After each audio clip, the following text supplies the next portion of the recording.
गया, मर गया, पर अभिमत्ता उसके अंदर भरी की भरी रही। मैं क्यों जाऊं, मैं क्यों पूछूं, मैं क्यों जाऊं, मैं किसी के हाथ क्यों जोड़ूं, मैं अपने रिश्तेदार के दरवाजे पर क्यों जाऊं।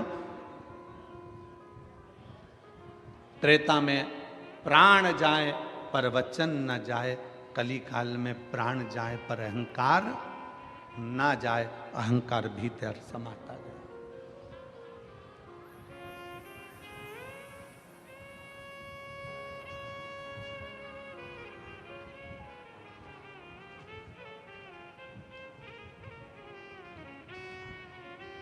कभी आपको गर्व होना चाहिए, आपको ये विचार होना चाहिए कि आप किस रूप में किस साधारण से साधारण व्यक्ति को भी अपने गले लगा रहे हो। पहले का समय, आज का समय, नामदेव जी कहते हैं बहुत अंतर है। पहले का समय और आज के समय का अंदाजा लगाइए तो पहले के समय पर जानवर को भी, पशु को भी घर से निकलकर भोजन दिया जाता था, और आज के ज़माने में कोई पड़ोस में भी भूखा रह जाए तो उसको कोई याद नहीं करता कि भोजन की ज़रूरत है। पहले के समय में गांव में अगर बेटी रहती थी, किसी के घर में अगर बेटी है तो पूरे गांव की बेटी कहलाती थी। आज के ज़माने में बेटी असुरक्षित सी नजर आती है। यह पहले का समय और ये आज का समय है, कितना अंतर है। पहले के समय में लोग अपने मेहमान को बस स्टैंड तक छोड़ने जाते थे, बस स्टैंड पर लेने जाते थे, रेलवे स्टेशन छोड़ने जाते थे, रेलवे स्टेशन पर लेने जाते थे, और रेलवे स्टेशन या बस स्टैंड पर छोड़ने जाते थे तो छोड़ते समय आंख में आंसू आते थे। आज के ज़माने में तो लोग शमशान में छोड़ी आए तो आंख में आंसू नहीं आए, वहाँ पे भी गुटखा मल मल के खाया।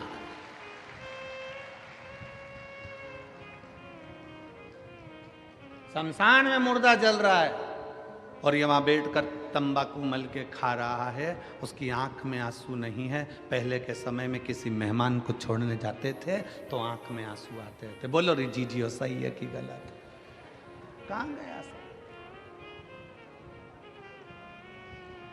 किस जगह चले गया वो समय? कहां पर पहुंच गया वो समय?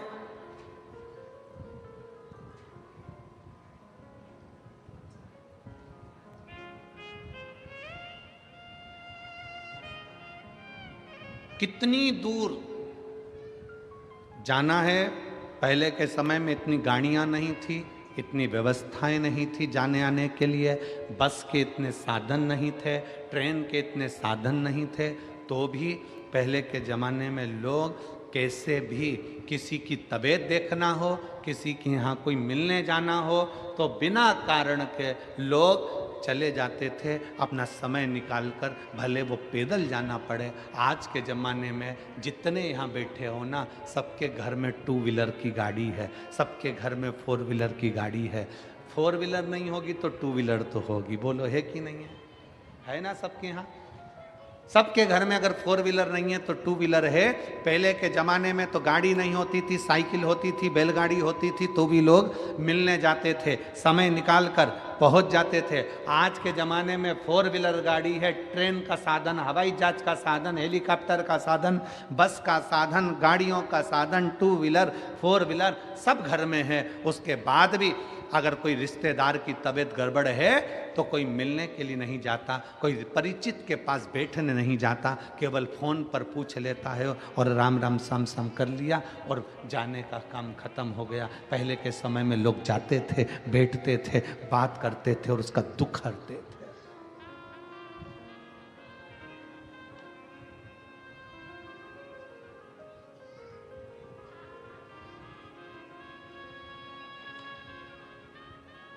दुख हरते थे। हृदय में थोड़ा सा भी अगर दुख होता था किसी के तो उससे मिलने पहुंच जाते थे। बोलो सही है कि गलत है? पहले के समय में घर में इतने कपड़े नहीं होते थे, होते थे इतनी अलमारियां भरी नहीं होती थी, पहले के समय में घर में इतने कपड़े नहीं होते थे, फिर भी घर में रहने वाला गरीब भी अपना पूरा तन ढककर रहता था, और आज पूरी अलमारी भरी होती है और व्यक्ति नंगा घूमता है।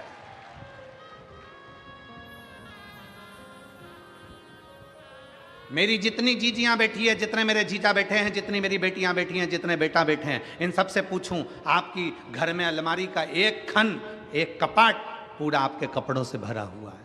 एक नहीं, दो भरे होंगे, और थोड़े बहुत तो खूंटी पे टंगे होंगे।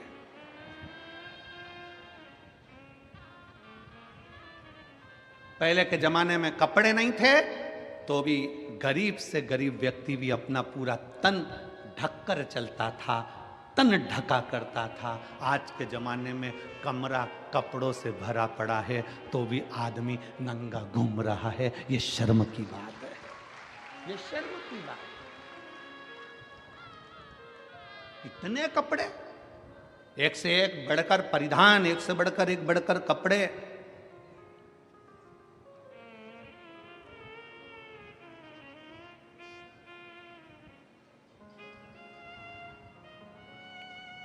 मैं महाराष्ट्र की मेरी जीजियों को, मैं संपूर्ण देश की मेरी बेटियों को, मेरी माताओं को हाथ जोड़ नमन कर कर प्रणाम करता हूं कि आप हमारी संस्कृति और सभ्यता को बनाए हुए हो, संस्कार को दे रहे हो।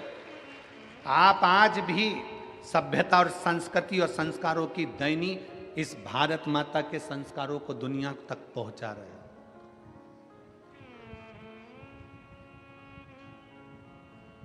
कितना बदलाव, कितना बदलाव।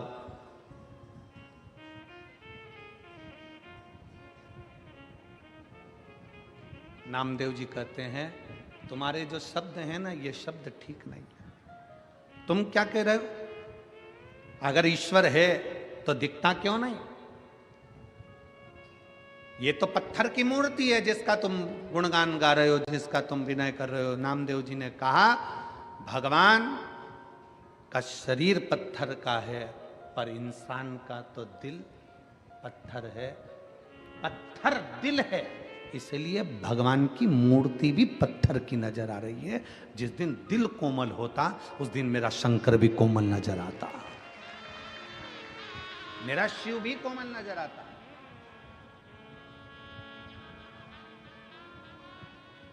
मेरा शंकर भी कोमल दिखता। हमारे मन, हमारे विचार, हमारी सोच हमें परमात्मा के करीब में लेकर जाती है। हमारे विचार हमें शंकर के करीब में लेकर जाते हैं। हम कितने अच्छे विचार लेकर जिंदगी के इन पहलुओं में आगे बढ़ेंगे तो हम उन्नति की ओर बढ़ते चले जाएंगे।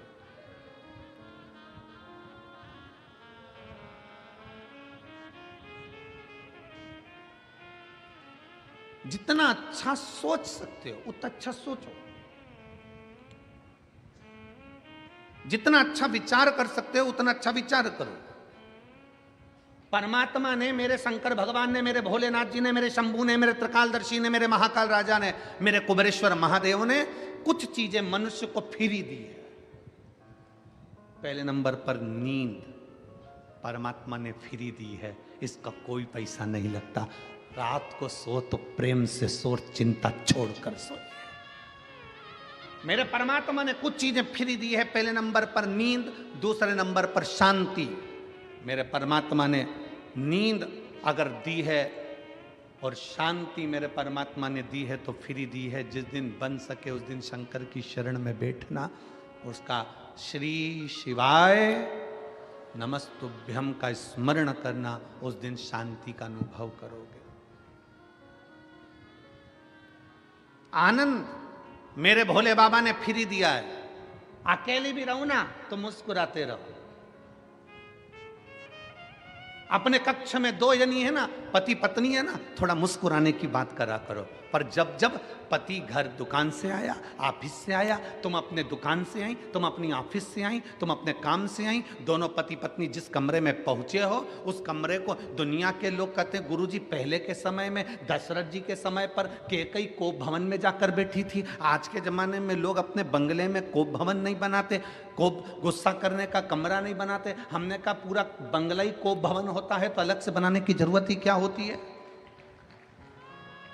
अलग से कोप भवन बनाने की जरूरत क्या है? पूरा कमरा, पूरा महल, पूरा घर कोप भवन बना हुआ है। एक जगह पर सास रूठी बैठी है, दूसरी जगह पर जेठानी रूठी बैठी है, तीसरी जगह पर देवरानी रूठी बैठी है, चौथे कमरे में ननन मुंह फुला के बैठी है, पांचवें कमरे में काम वाली बाई चौकीदार ये मुंह फुलाए बैठे हैं, छठे नंबर पर सब्जी वाला आता है तो मुंह फुला के आता है, सातवें नंबर पर दूध देने वाला आता है तो बेल पे बेल बजाता है, आ रहे हो कि जाऊं, वो भी मुंह फुला कर आता है, और कचरे वाला आता है तो वो भी हारन बजा कर, कचरा देना है तो दो, नहीं तो ये पड़ा मैं तो ये जाऊं। हर व्यक्ति मुंह फुला कर आता है।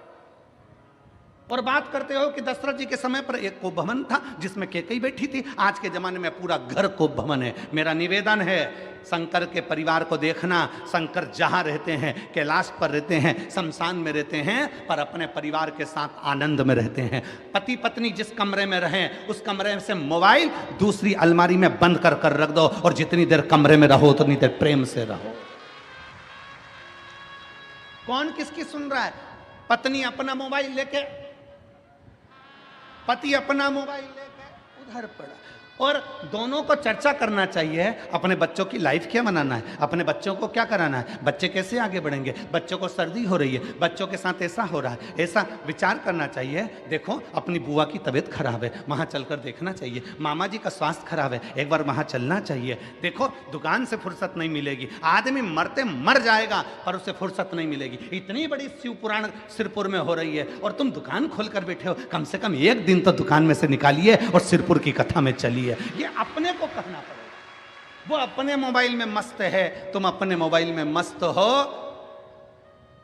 और पूरी जिंदगी बस ऐसे ही निकलती चली गई, और आखिरी में तुम भी रोते रहे, वो भी रोते रहे। पत्नी कहती रही ये मुझे टाइम नहीं देते, पति कहता है मैं टाइम दूं, मैं तो खुद समय निकाल के दुकान से जल्दी चले जाता हूं, पर जब जल्दी जाता हूं तब ये चंद्र घंटा और कुसमांडा बन जाती है। मैं तो खुद तकलीफ। कहां गया आनंद? शंकर भगवान ने, ओघड़दानी ने, त्रिकालदर्शी कैलाशी ने, जब भगवान नारायण, भगवान मां जगतजननी दुर्गा, श्री गणेश जी महाराज, सूर्य नारायण और भगवान शंकर सब बैठे थे, पंचायत लगी थी देवताओं की। शिव पंचायत में सारे देवता बैठे थे, 33 कोटि देवता पंचायत को सुनने बैठे थे। तो पूछा, नारायण ने कहा मेरे पास में ये है, ब्रह्मा कहे मेरे पास में ये है, शंकर भगवान ने कहा मुझे कुछ नहीं चाहिए, मेरे संसार में मृत्यु लोक में जो जन्म लेगा उसको कुछ चीजें फ्री में दे दी जाए। क्या चीज फ्री चाहिए? तो कि वो सोए तो निंद्रा फ्री हो, शांति फ्री हो, आनंद, जम के बोलो, फ्री हो, आनंद भी फ्री हो, हवा, जम के बोलिए, फ्री हो, पानी फ्री हो, हवा, पानी, प्रकाश सूर्य का फ्री हो। और शंकर भगवान से पूछा और क्या फ्री चाहिए? शंकर जी कहते हैं मनुष्य की श्वास भी फ्री हो, ये मानव की श्वास भी फ्री हो, इसकी कोई कीमत नहीं। शंकर भगवान से पूछा गया ये सब चीजें तुमने फ्री मांग ली है, पर इनकी कीमत कितनी है तुम्हें मालूम है? शंकर भगवान कहते हैं दुनिया के लोगों को मालूम पड़ेगा जब श्वास रुकेगी, तब मालूम पड़ेगा कि श्वास की कीमत कितनी है। पानी जब खत्म हो जाएगा तब मालूम पड़ेगा कि पानी की कीमत कितनी है। हवा जब रुक जाएगी तब ऑक्सीजन की बोतल लगेगी, तब मालूम पड़ेगा कि हवा की कीमत कितनी है। घर से जब शांति चली जाएगी, बाबाओं के दरवाजे पर जाकर कहोगे थोड़ी शांति दे दो, तब मालूम पड़ेगा शांति की कीमत कितनी है। नींद चली जाएगी, डॉक्टर को दिखाओगे, वो 500 रुपये की गोली देगा एक खा के सोने के लिए, तब मालूम पड़ेगा कि नींद की कीमत कितनी है, हवा की कीमत कितनी है। शांति जब चली गई, शांति की कीमत कितनी है। ये सब चीज की कीमत, आनंद जब चले गया जीवन का, तब मालूम पड़ेगा कि आनंद की कीमत कितनी है। शंकर भगवान ने जो जो मनुष्य को दिया है, फ्री में जो जो चीज दी है, आज के जमाने में ये सब कीमती है, इसको समझ कर रखना हमारी जवाबदारी, इसको संजो कर रखना हमारी जवाबदारी।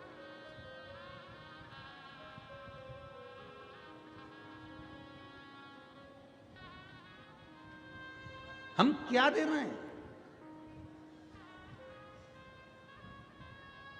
कितने लोग मिलते हैं संसार में, कितने, कई लोगों के चेहरे की हंसी चली गई, वो मुसद्दी लाल जैसा हो गया, ऐसा बैठा रहता बिल्कुल मुंह फुला के। घर में माताओं को देखो तो ऐसी बैठी रहेगी, माताएं ऐसी बैठी रहेंगी जैसे मातम में बैठी है। अरे कहां आए हो? घर में बेटा आए ना, सबसे पहले चेहरे पर हंसी, मां को, पत्नी को, भाभी को, बहन को, जितने घर में सदस्य होते हैं ना, एक दूसरे का चेहरा देखकर आते से ही मुस्कुरा दिया करो, आधा टेंशन घर के बाहर चले जाएगा। आप मुस्कुराते ही नहीं। बेटा घर में आया और मां मुंह फुलाकर बैठी है तो बेटा समझ जाता है फिर झगड़ा हुआ। आधा टेंशन में बेटा घर दुकान का टेंशन लाया था और आधा और घर में मिल गया। कमरे में पहुंचा तो पत्नी का मुंह फुलाता है, समझ गया कि बोलना ही बेकार है। बच्चे को देखो तो वो अपना गेम लेके बैठा हुआ है, पापा बोल रहा है बेटा चिक्कू कैसा है, चिक्कू बोल ही नहीं रहा, पापा समझ गया ये भी टेंशन में ही है, आज कुछ ना कुछ बात हुई है। बहन से बात करा तो बहन मुंह फुलाकर जवाब देती है मुझे क्या मालूम, मेरे को क्या मालूम, मैं क्या ये देखने के लिए आई हूं। भाई से पूछो तो भाई चिढ़कर जवाब देता है जरा विचार करिए, जिंदगी का आनंद सारा की सारा समाप्त कर बैठे हो, शून्य पर आकर खड़े हो। बिल्डिंग बढ़ गई, धन बढ़ गया, संपदा बढ़ गई, सत्ता बढ़ गई, वैभव बढ़ गया, अपने देश का, प्रदेश का, राज्य का, सबका विकास हो गया, पर विचार करिए कि अपन ने अपने आप को शून्य कर लिया है। आनंद और शांति और निंद्रा सब चली गई, सुख चले गए।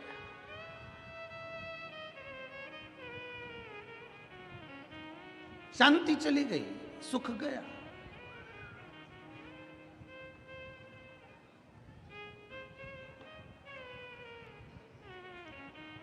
और महाराज मेरा शिव, मेरा उघड़दानी, जो जो चीजें आपको फ्री में दिया है ना, उसकी कीमत बहुत है, बहुत कीमत है। श्वास की इतनी कीमत है कि डॉक्टर को लोग कैंसर हॉस्पिटल में जाकर देखिए, और कैंसर हॉस्पिटल में जाकर लोग अटैची की अटैची पैसे की दे देते हैं, डॉक्टर साहब मेरे पिता को, मेरी पत्नी को, मेरे पति को, मेरे बेटे को, मेरे परिवार को बचा लीजिए, ये पैसा लगे। श्वास दे दो, श्वास।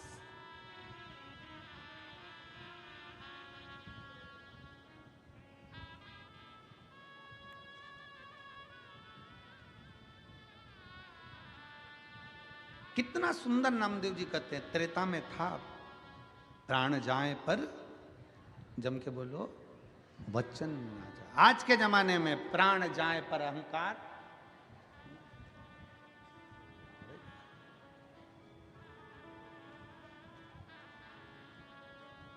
किस अभिमत्ता में जी रहे हो? शिव महापुराण की कथा कहती है अभिमान को छोड़कर जियो।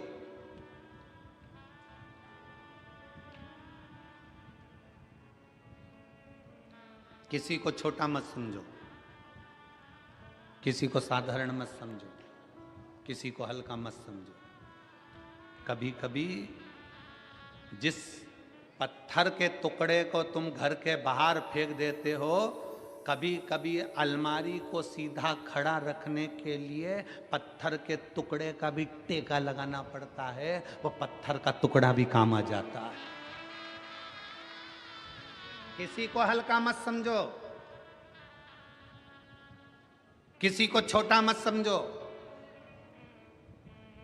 और हल्का समझ रहे हो तो कोरोना महामारी के समय पर देख लो, बड़े बड़े शोरूम, बड़ी बड़ी दुकानें कपड़ों से भरी पड़ी रही, और एक छोटा सा कपड़े का टुकड़ा मास्क करोड़ों की कीमत का हो गया। बड़े बड़े शोरूम में कपड़े भरे की भरे रह गए, बड़े से बड़ी दुकान में कपड़ा पड़ा की पड़ा रह गया, ताले लगे की लगे रह गए, और एक छोटा सा कपड़े का टुकड़ा जिसकी कोई कीमत नहीं थी, वो छोटे सा कपड़े का टुकड़ा भी करोड़ों का बिक गया, करोड़ों का व्यापार कर गया। करोड़ों का व्यापार एक जरा से मास्क ने कर दिया। और वो शोरूम कपड़े के भरे की भरे रहेगा। कौन पूछता था वो जरा से मास्क को? कौन जानता था वो इतने से मास्क के कपड़े के टुकड़े को? उसकी क्या कीमत थी? पर उस छोटे से टुकड़े ने भी अपना वजूद दिखा दिया कि छोटा कभी छोटा नहीं होता, एक दिन वो छोटा भी शंकर की कृपा से बड़ा हो जाता है। उसने अपना वजूद दिखाया, उसने अपना वर्चस्व दिखाया कि एक छोटा सा कपड़े का टुकड़ा भी बड़ा हो सकता है अगर शिव की कृपा हो जाए, शंकर की करुणा हो जाए, शिव की दया हो जाए, शंकर ओघड़दानी की करुणा हो जाए। किसी को छोटा मत समझो। लोग कहते हैं ये छोटा है, ये छोटा है। दुनिया के लोग जातियों में बांटने का प्रयास कर रहे हैं, दुनिया के लोग छोटे और बड़े में बांटने का प्रयास कर रहे हैं। पर शिव महापुराण की कथा कहती है आप बंटना नहीं, कोई छोटा कोई बड़ा नहीं। घर के अंदर बहुत विवाद होता है। एक पति का पत्नी ज़्यादा कमाता है, दूसरी पत्नी का पति कम कमाता है। ये मत सोचना कि तुम्हारा पति ज़्यादा कमा रहा है। हो सकता है जो नहीं कमा रहा है ना, उसको शंकर भगवान उसके कारण तुम्हारे पति की भी तनख्वाह ज़्यादा दिलवा रहा है। हो सकता है परिवार के भरण पोषण के लिए, परिवार के सुख के लिए, परिवार के लिए परमात्मा दे रहा है, किसी के लिए हल्का नहीं। ये ना सोचे कि हमारी माँ कुछ नहीं दे रही, हमारे पिताजी कुछ नहीं कर रहे, हमारा देवर कुछ नहीं करता, हमारा जेठ कुछ नहीं करता, केवल तुम्हारा पति कमा रहा है। ना ना ना, भगवान ने क्यों कृपा कर कर रखी है, क्यों भगवान भरपेट भोजन दे रहा है, क्या पता किसके भाग्य का किसको मिल रहा है। इसलिए कभी ये ना सोचें कि केवल मेरा पति कमा रहा है। घर में जितने सदस्य हैं ना, सबके भाग्य का मेरा भोलेनाथ देते जा रहा है। ये विचार करें, कोई भूखा ना सोए।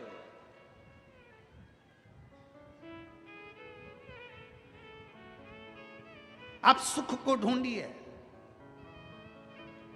क्या मिला शिव महापुराण की कथा से, भगवान शंकर की करुणा से, शंकर भगवान के से सुंदर शिव महापुराण की कथा क्या देती है? ये इतने इतने पत्र रोज आते हैं। आज एक बहन ने लिखा, ये पत्र कौन बनेगा करोड़पति जैसे हैं।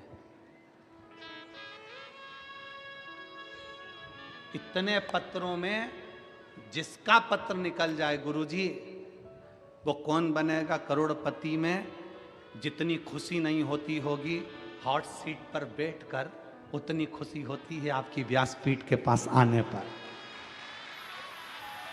पत्र लिखने वाली ने पत्र लिखा, देखिए।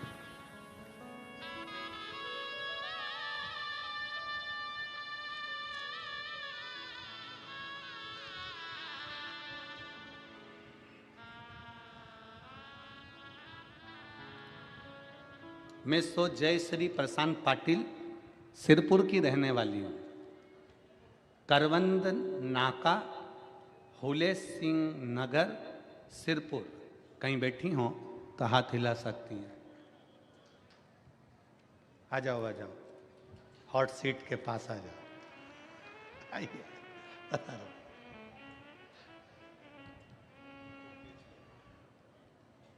प्रशांत पाटिल सिरपुर की रहने वाली हूँ। करवंद नाका, हुले सिंह नगर, सिरपुर। बाबा,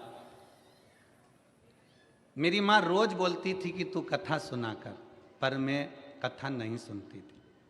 गुरुदेव, मेरी माँ रोज मुझे बोलती कि कथा सुन कथा सुन, मैं कथा नहीं सुनती। माँ से कह देती सुनती हूँ, पर मैं नहीं सुनती थी। महाराज, जो सत्य है वो इस पत्र में लिख रही हूँ।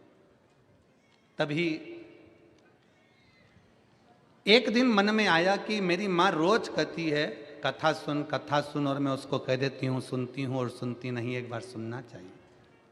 तब मैंने अपने पति से कहकर टीवी पर कथा देखना प्रारंभ करी। कथा देखना प्रारंभ करी तो पति नाराज हो गए। क्या दिन भर महाराज की कथा सुनती रहती, बंद कर दे टीवी। बड़ी दुखी हो गई।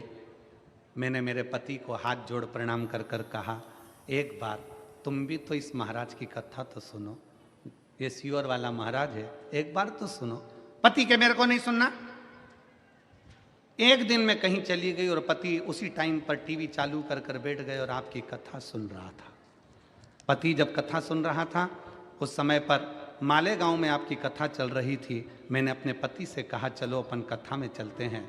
पति ने मना करा, फिर मैंने जिद करी तो वो उन्होंने कथा में जाने का विचार करा। कथा में पहुंच गए। पति का मन तो कथा में लग गया और मेरी आंखें लग गई। जी को इस पत्र में सत्य लिखने के लिए एक बार जोरदार ताली बजाओ। बहुत बहुत साधुवाद, बहुत बहुत साधुवाद। पति का मन कथा में लग गया और मेरी आंखें लग गई। मैं सो गई, कथा पूरी हो गई। कथा होते से ही पति ने कहा कि वो सियोर वाला महाराज कह रहा था कि पंडाल में बैठकर जो मांगा जाता है वो बाबा देता है, तू भी मांग कर चली जा। मैंने बाबा से प्रार्थना करी, बाबा मैं क्या मांगू, मेरा रिजेक्ट हुआ मेडिक्लेम का पास रह गया है, आप बस एक कृपा कर दो, मैं मान जाऊंगी कि आपके पंडाल में ऐसा जादू है कि मेरा काम हो गया, मेरा मेडिक्लेम रह गया है, वो मुझे दिला दो। हम एक दिन की कथा सुनकर अपने घर चले गए। बस घर जाकर थक इतने गए थे भीड़ में कि घर जाकर लेट गए, आंखें लग गई और लगते से ही एक फ़ोन आया और फ़ोन आते से ही खबर करी कि आपका मेडिक्लेम क्लियर हो गया है, आपका मेडिक्लेम क्लियर हो गया। गुरुदेव, आज मैं सत्य वचन कहती हूँ, मेरा मन भले कथा में से हट जाए पर मेरे पति आपकी कथा एक दिन की भी नहीं छोड़ते। मैं भले मन को हटा लूं पर मेरे पति कथा को नहीं छोड़ते। गुरुदेव, आपका पत्र पढ़ना, अब इस लाइन को पढ़िए, आपका पत्र पढ़ना ये तो एक करोड़पति जैसा खेल है। कौन बनेगा करोड़पति? 10 पत्र में से एक पत्र छटता है, जितना हॉट सीट पर बैठने पर खुशी नहीं होती, वो खुशी आपकी व्यासपीठ के पास आने पर होती है। ये शिव पर, ये शंकर है, ये ओघड़ है। जहां बैठी हैं दीदी, आइए एक बेलपत्र लेकर जाइए, शिव कृपा।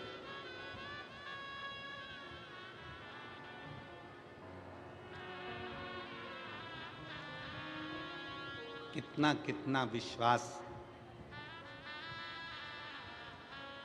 कई लोग तो यहाँ प्रैक्टिकल करने ही आते हैं कि अपन बैठ के तो देखें, एक बार मांग के तो देखें बाबा देता है कि नहीं देता। कई लोग यहाँ प्रैक्टिकल करने आते हैं।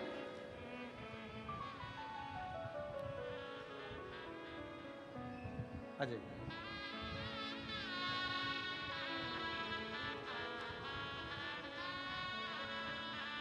वेलकम टू माय व्यासपीठ।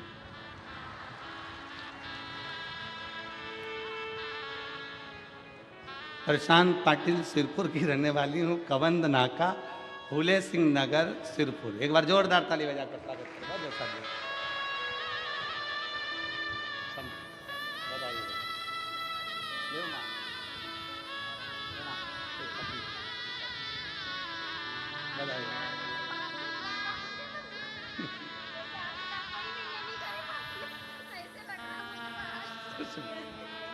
भारत शिव तत्व। जी बोल रही है, किसी से मिलने की तमन्ना नहीं पर इससे मिलने की तमन्ना है। शिव शिव है, ओघड़ी ओघड़ी है, शंकर शंकर। प्रसन्नता,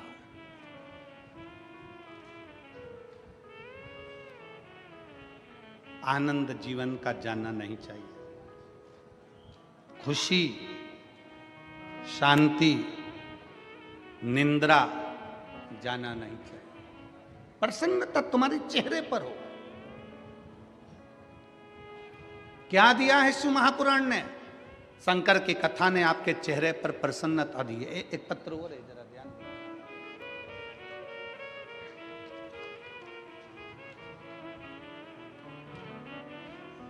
मानवी गोकुल प्रजापति, मेरा नाम मानवी, पत्र को आप लोग पढ़ेंगे। प्रजापति कुम्हार, मैं सेंधवा मध्य प्रदेश की रहने वाली हूँ।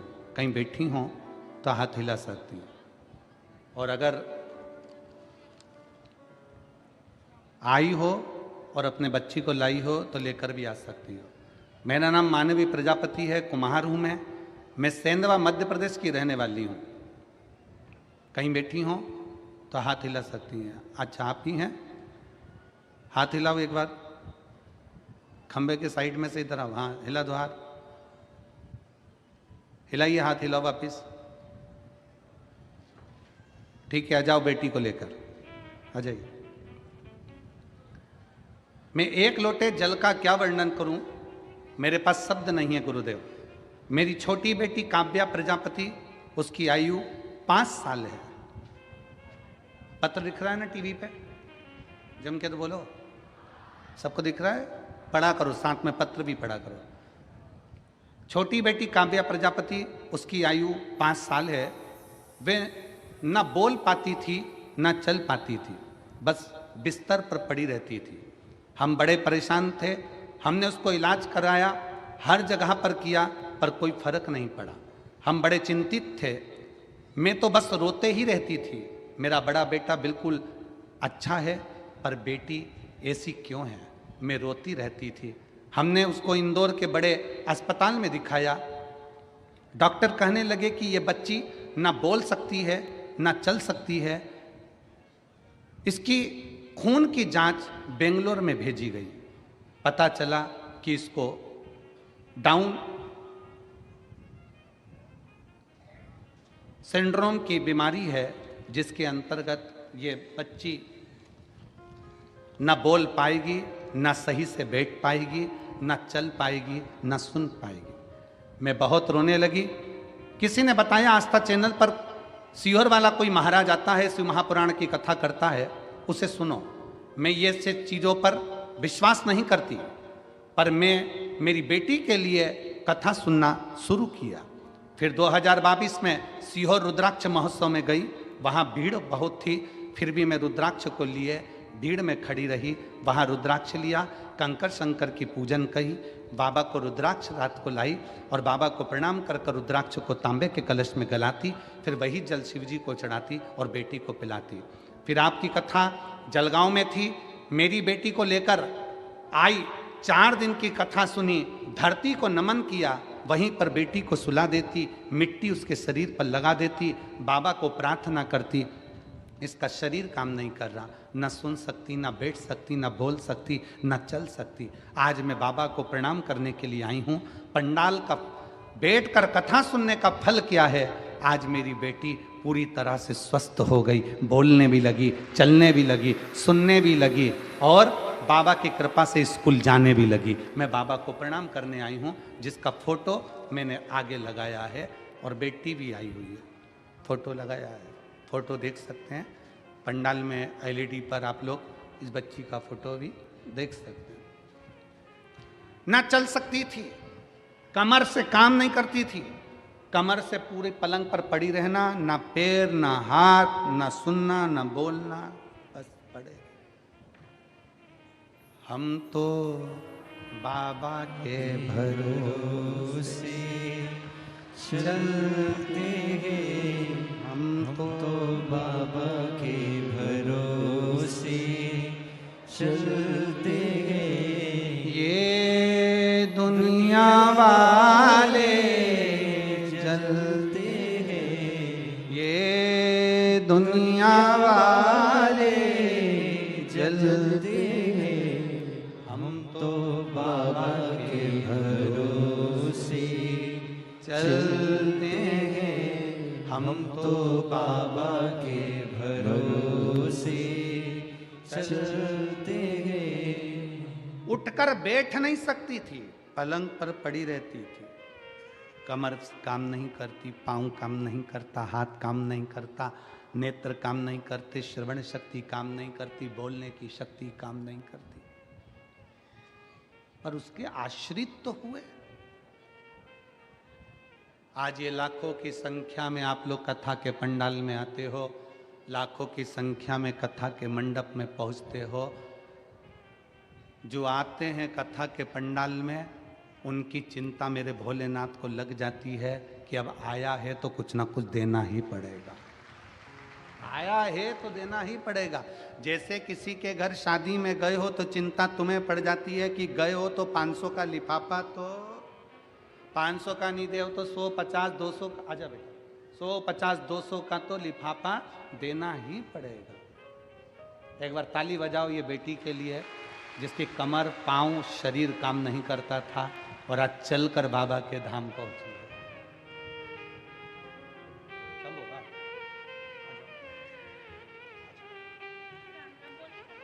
राम राम बोलो, बोलो राम राम, राम राम बोलो, राम राम, शंभो, श्री राम, श्री शिवाय नमस्तुभ्याम, श्री शिवाय। रोते नहीं बेटा, रोना नहीं। अब तो बाबा ने अच्छा करा ना इसको, ले रोते नहीं, बिल्कुल चुप होकर। श्री राम ले, जय श्री राम। रोना नहीं, आंसू पोंछ के जाओ, खुश होकर जाओ। तो चलने लगी, धीरे धीरे और शरीर काम करेगा। ठीक है बाबा, अच्छा शंभू, श्री श्री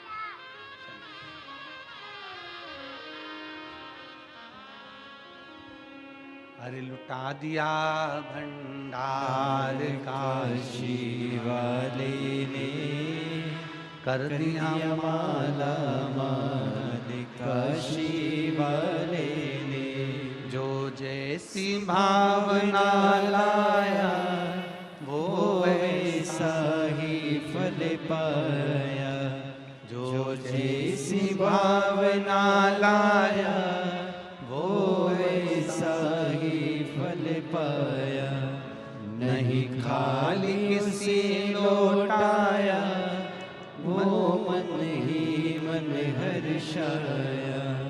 और कर दिया माला माल काशी वाले ने, लुटा दिया भंडार काशी वाले ने। एक माँ का दिल जो होता है ना, वो बड़ा विचित्र होता है, बड़ा।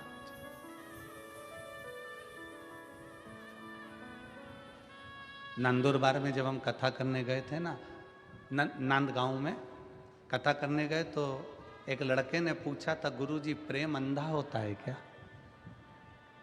हमने कहा हाँ, प्रेम अंधा होता है। एक माँ के गर्भ में जब बच्चा आता है ना, माँ उसको बिना देखे प्रेम करने लगती है, इसलिए प्रेम अंधा होता है। एक माँ का दिल क्या होता है ना, जिसकी बेटी पलंग पर केवल पड़ी रहे, ना शरीर काम करे, ना हाथ पैर काम करे, ना बोल सके, ना देख सके, ना सुन सके, उस माँ की दशा का अंदाज़ा लगाइएगा कि उसकी बेटी अगर थोड़ी बहुत भी चलने लगे और थोड़ा बहुत बोलने लगे और सुनने लगे ना, तो उस माँ से पूछना कि जिंदगी की सबसे बड़ी खुशी उस माँ को मिल जाती है। उस माँ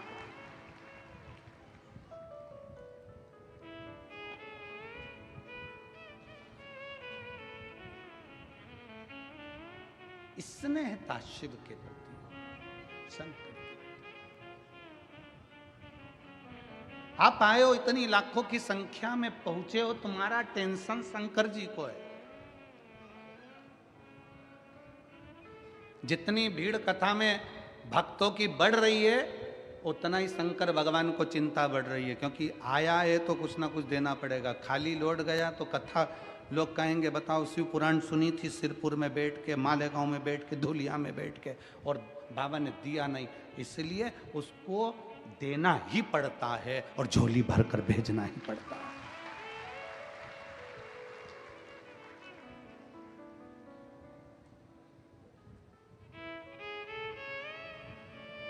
9 तारीख से 11 तारीख तक दुबई में कथा है, 3 दिवस की। 9 दिसंबर से 11 दिसंबर तक त्रिवेणी शिव महापुराण की कथा भारत में 1 बजे से 4 बजे तक आस्था चैनल पर आएगी, और वहाँ 11:30 बजे दुबई में चलेगी एयरपोर्ट रोड पर। तो कथा का लाभ आप दुबई वासी Al Garhoud Dubai airport road Le Meridien Dubai hotel and conference centre में ये कथा है। कोई शुल्क नहीं, वहाँ भी निःशुल्क। आप कथा का लाभ लेने के लिए जो दुबई के आसपास के क्षेत्र के भक्त हैं, वो इस पंडाल में एक बार बैठ कर देखना, कि दुबई की उस कथा के पंडाल में मेरा शंकर क्या देता है और बाबा कितनी कृपा करता है, फिर बुलाओगे। इस कथा को कोई छोड़ता नहीं है। दुबई में एक बार कथा है, दूसरी बार फिर लोग तैयार हो जाएंगे, क्योंकि बाबा इतना दे देता है। 3 दिन बाबा के चरणों में रहने का। और फिर 15 तारीख से 21 तारीख तक शिव महापुराण की कथा मेरठ उत्तर प्रदेश में 1 बजे से 4 बजे तक है। मेरठ के आसपास के, दिल्ली हो, हापुड़ हो, मेरठ के आसपास का क्षेत्र जितना है, सब एक बार पंडाल में बैठकर कथा का लाभ क्या होता है, शिव क्या देता है, कैसे देता है, वो उसका स्मरण करें। नामदेव जी से पूछा, आप सभा में बैठे हो, भगवान की मूर्ति तो पत्थर की है। नामदेव जी कहते हैं, भगवान का शरीर पत्थर का है और मनुष्य का दिल पत्थर का है। जिसका दिल पत्थर का है उसे भगवान भी पत्थर नजर आता है। जो जैसा चश्मा लगाता है सामने वाला वैसा दिखता है। काला लगाओगे काला दिखेगा, पीला लगाओगे पीला दिखेगा, नीला लगाओगे नीला दिखेगा। आपका दिल अंदर से जैसा अच्छे हो अच्छा दिखेगा।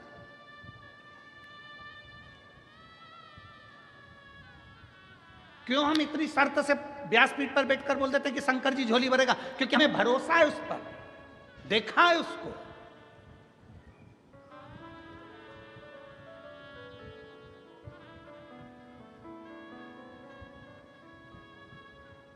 उसको जाना है शिव को, उसका रस तत्व, उसकी भक्ति क्या करती है।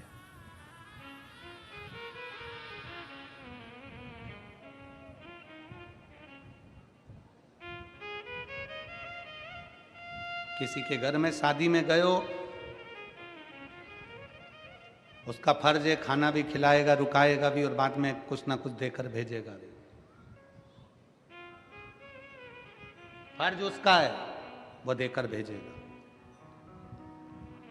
आप उसकी कथा में आए हो, आप सीहोर वाले महाराज की कथा में नहीं आए हो। कथा किसकी चल रही है? किसकी? जम के बोलो, देवरिदेव महादेव। सीहोर वाले महाराज की कथा चल रही है क्या कि पंडित दीप मिश्रा ऐसे वैसे यूं, तो उसकी कथा चल रही? कथा किसकी? शंकर की चल रही है। आप शिव की कथा में आए।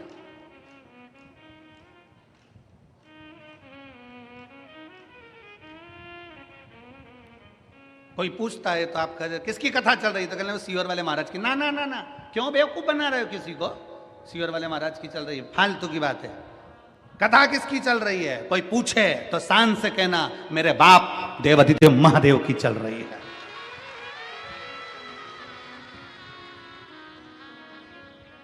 कौन सुनाने आया है? सीहोर वाला महाराज नहीं।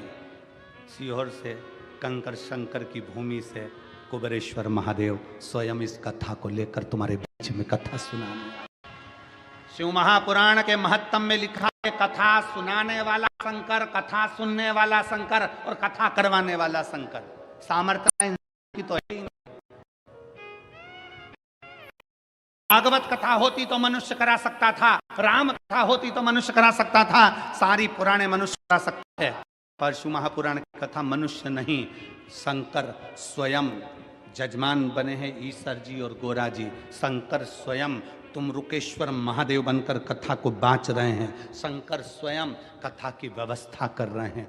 कोई की सामर्थ्यता, मनुष्य की सामर्थ्यता नहीं है कि वो शिव पुराण की कथा करवा ले, बांच ले और सुन ले। कथा वो बांचता है। और जिस दिन कथा बांचने वाले के मन में यह आ जाए कि कथा मैं बांच रहा हूं, उस दिन कथा कथा नहीं रहती, फिर व्यथा हो जाती है। इसलिए कथा बांचने वाले को चाहिए कि ये शंकर की कथा है। बांचने से पहले विचार करना कि तुम नहीं बांच रहे हो। इस कथा को स्वयं शंकर आपकी कंठ में बैठकर जो बचवा रहा है, जो बांच रहा है, वो उसकी सामर्थ्यता है। आप शून्य हो, शून्य। और जब शून्य हो जाता है व्यक्ति, तभी पूर्ण हो पाता है। जरा विचार करिए, यहां से धुलिया कितना किलोमीटर है? 50। चलो ठीक है।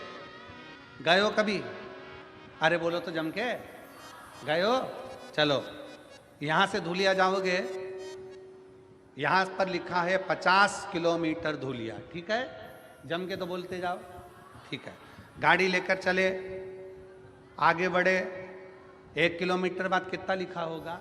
49, फिर 48, फिर 47, फिर 46, फिर 45, फिर 44, फिर 43, फिर 41, फिर 40, ऐसे कम होते होते होते होते होते होते होते जब धूलिया आएगा पास में, फिर 2 किलोमीटर, फिर 1 किलोमीटर, और धूलिया जब आ जाएगा तब क्या लिखा होगा? शून्य, 0। मतलब आप अपनी मंजिल तक पहुंच गए। जब व्यक्ति शून्य हो जाता है तब शिव तक पहुंच पाता है। शून्य हो गए। कथा वाचने वाला अगर सोचे कि मैं शिव पुराण की कथा कर रहा हूं, मतलब आप कथा नहीं कर रहे, आप शून्य हुए ही नहीं हो। आप शून्य हो जाओ कि आप कथा वाचक हो ही नहीं सकते। कथा वाचना शंकर का कार्य। राम कथा शिव जी ने सुनाई, भागवत कथा शिव जी ने सुनाई, शिव पुराण शिव जी ने सुनाई, राम कथा शिव जी ने सुनाई है माता पार्वती जी को, भागवत कथा शिव जी ने सुनाई है। अमरनाथ की गुफा में एक तोते के बच्चे ने सुन ली थी, वो सुखदेव जी हो गए थे, फिर बाद में उन्हें राजा परीक्षित को सुनाई।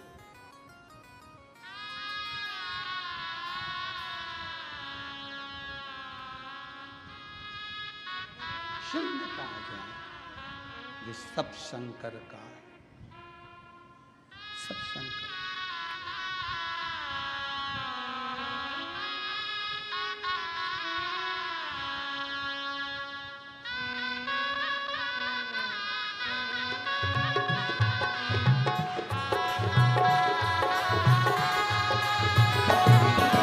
हे भोला शंकरा,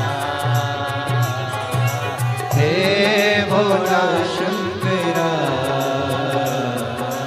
आवड तुला वेलाची, आवड तुला वेलाची, बेलाच्या पानाची। हे भोला शंकरा, शंकरा, हे भोला शंकरा, शंकरा, हे भोला शंकरा, आवड तुला बेलाची, आवड तुला बेलाची, बेलाच्या पानाची। हे भोला शंकरा, शंकरा, हे भोला शंकरा, शंकरा, हे भोला शंकरा।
डमरू हाथी संग नाचे पार्वती हो त्रिशूल डमरू हाथी संग नाचे पार्वती हो त्रिशूल डमरू हाथी संग नाचे पार्वती हो त्रिशूल डमरू हाथी संग नाचे पार्वती आवड तुला बेलाची आवड तुला बेलाची बेलाच्या पाण्याची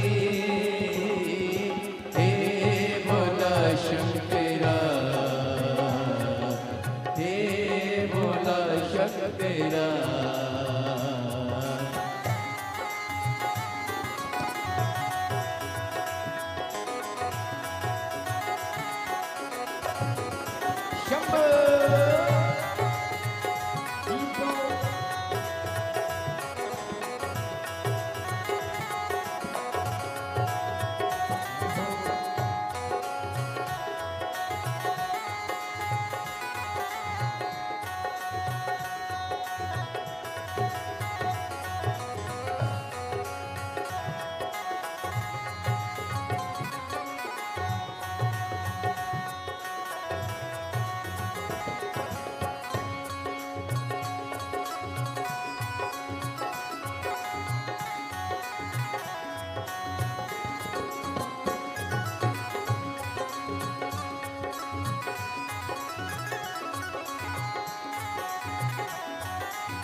जय हो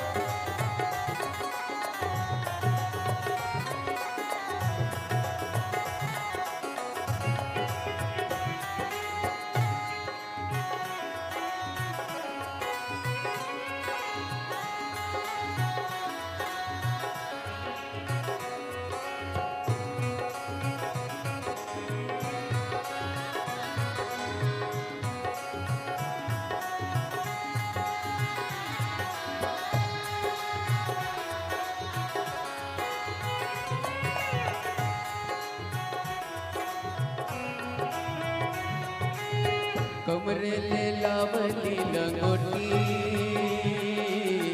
गळत नाग बडोलती हो कमरेले लावली लंगोटी गळत नाग बडोलती हो कमरेले लावली लंगोटी गळत नाग बडोलती हो कमरेले लावली लंगोटी गळत नागो बडोलती आवड तुला बेलाची आवड तुला बेलाची बेलाच्या पाण्याची हे बोला शंकरा हे बोला शंकरा आवड तुला बेलाची आवड तुला बेलाची बेलाच्या पाण्याची हे बोला शंकरा हे बोला शंकरा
भोलेनाथ आलो तुझ्या दारी,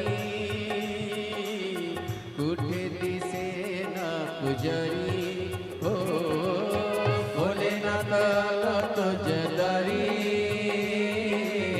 कुठे दिसे ना पुजारी, हो भोलेनाथ आलो तुझ्या दारी, कुठे दिसे ना पुजारी, हो भोलेनाथ आलो तुझ्या दारी,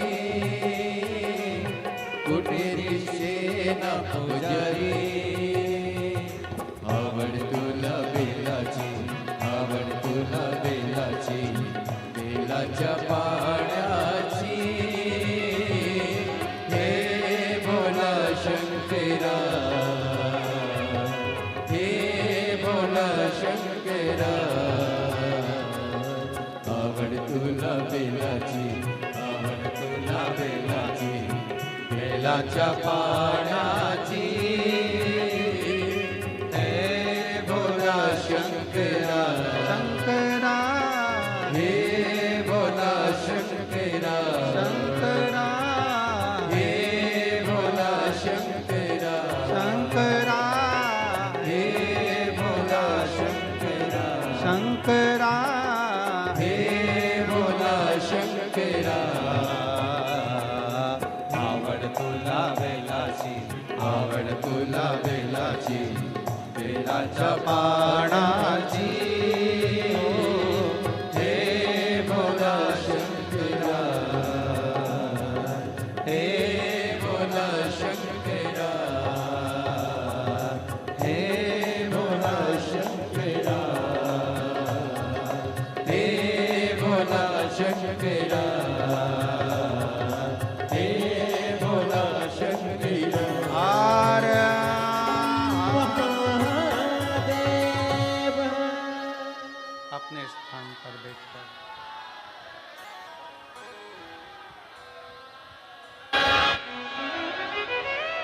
भगवान देवाधिदेव महादेव को अपने मन की बात बड़े भावों के साथ दिल से प्रार्थना करिए, भाव से विनय करिए, निवेदन करिए।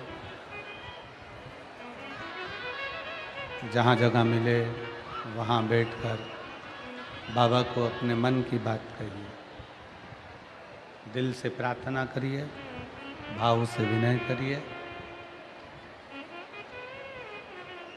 यही प्रार्थना के लिए पूरा विश्व शिव महापुराण की कथा में पंडाल में पहुंचना चाहता है। जहाँ जगह मिले वहाँ बैठकर दिल से बोलिएगा, सब साथ में बोलना। आपकी और हमारी प्रार्थना शिव स्वीकार करे, इस भाव से बोलिए।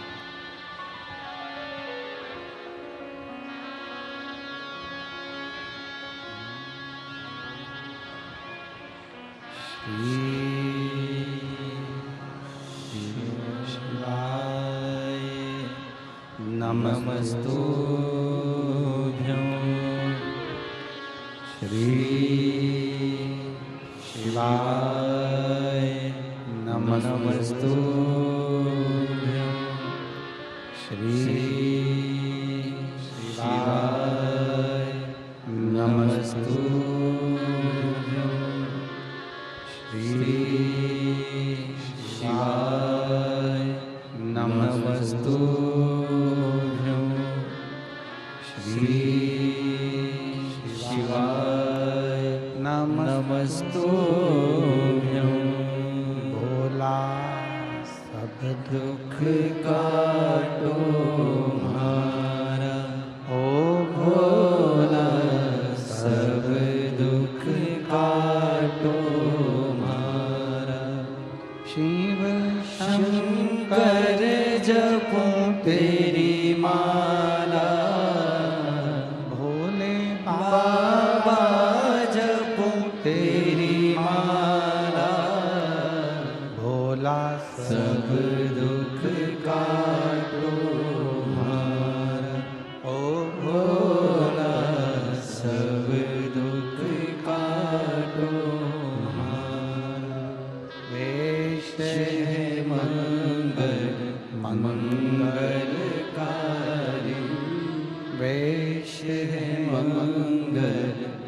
मंगलकारी।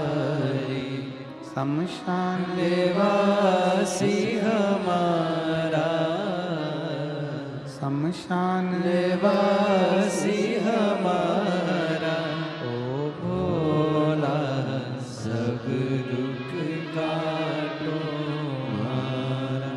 ओ भोला सब दुख काटो हमारा।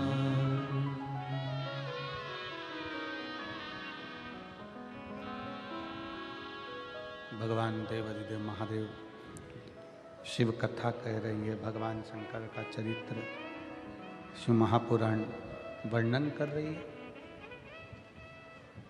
नामदेव जी से कहा, क्या आपने ईश्वर को देखा है? क्या आपने भगवान को देखा है? ये सामने जो मूर्ति नजर आ रही है, सामने जो स्वरूप नजर आ रहा है, ये तो सब पाषाण का है, पत्थर का है। रिटर्न बढ़ाओ थोड़ा सा। जो सामने स्वरूप दिख रहा है, ये तो सब पत्थर का है।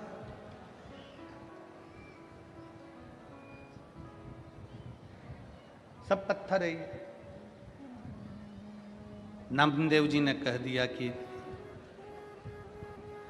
जैसा दिल, जैसा हृदय, वैसा ही सब दिख रहा। अच्छे को अच्छा नजर आता है और बुरे को बुरा नजर आता है।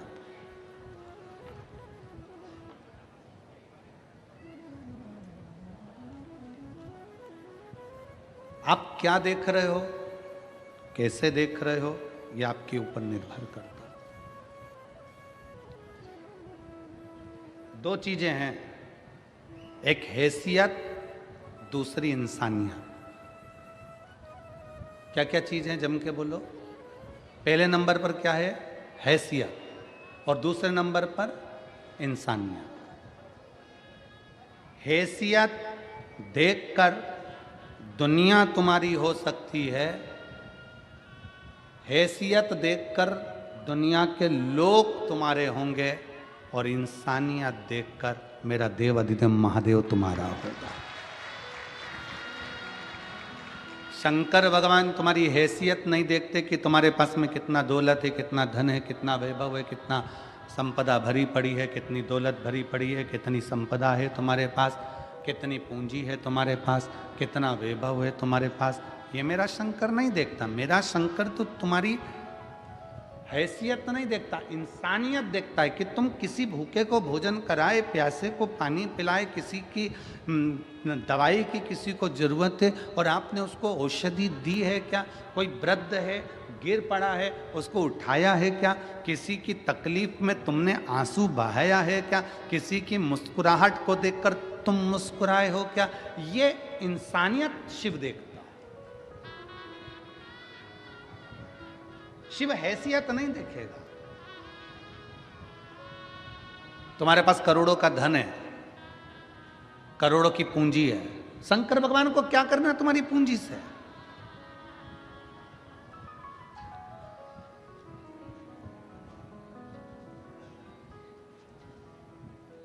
चलो एक बात और अच्छे से समझ लो। धनपति, करोड़पति, वैभवपति, सत्तापति, जिसके पास में बहुत धन है, वो सबको अपने घर में बुला सकता है, सबको। धन के चक्कर में सब आ सकते हैं, पर धन के चक्कर में जिसने रावण को सोने की लंका दे दी हो, भस्मासुर को भस्म करने का वर दे दिया हो, जिसने कुबेर को खजाना दे दिया हो, लक्ष्मी को नारायण दे दिए हो, उसके पास क्या कमी है? आपका धन, वैभव, संपदा, सत्ता, दौलत दुनिया के लोगों को घर बुला सकती है, पर मेरे महादेव को घर नहीं बुला सकती है। मेरा महादेव तो इंसानियत देखकर आता है। मेरा महादेव तुम्हारी इंसानियत देखेगा, हैसियत नहीं, तुम्हारा वैभव नहीं, तुम्हारा धन नहीं, तुम्हारी दौलत नहीं, तुम्हारा वैभव, तुम्हारा धन, तुम्हारी दौलत मेरा बाबा नहीं देखने वाला, मेरा शंकर नहीं देखे।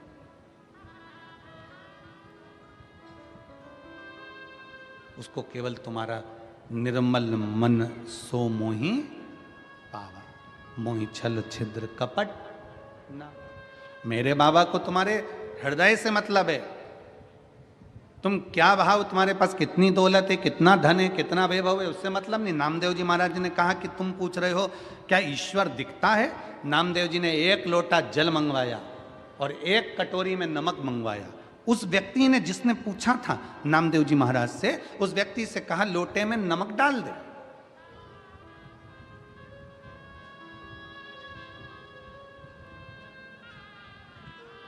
ये लोटे में नमक डाल, और लोटे में नमक डाला। नामदेव जी ने उसको हिला दिया, घुमा दिया, नमक पानी में घुल गया। अब नामदेव जी महाराज बोले, ले इस लोटे में जो पानी है उसमें नमक दिख रहा है क्या? जम के बोलो जरा। नहीं दिख रहा। अब नामदेव जी से उस व्यक्ति ने कहा इसमें नमक नहीं दिख रहा, इसमें नमक नजर नहीं है। नामदेव जी बोले अब एक काम कर, इसको अब थोड़ा सा हाथ में लेके चख, नमक का स्वाद आएगा कि नहीं आएगा? जम के बोलो जरा। आएगा ना। जैसे ही चखा, नमक का स्वाद आ गया। नमक पानी में दिख नहीं रहा, पर नमक का स्वाद आ रहा है। उसी तरह परमात्मा कण कण में समाया है, वो दिखता नहीं है पर हमें महसूस होता चले जाता है। हमें महसूस होता, खुश होकर जा। ठीक है, बाबा को अच्छा प्राप्त करो।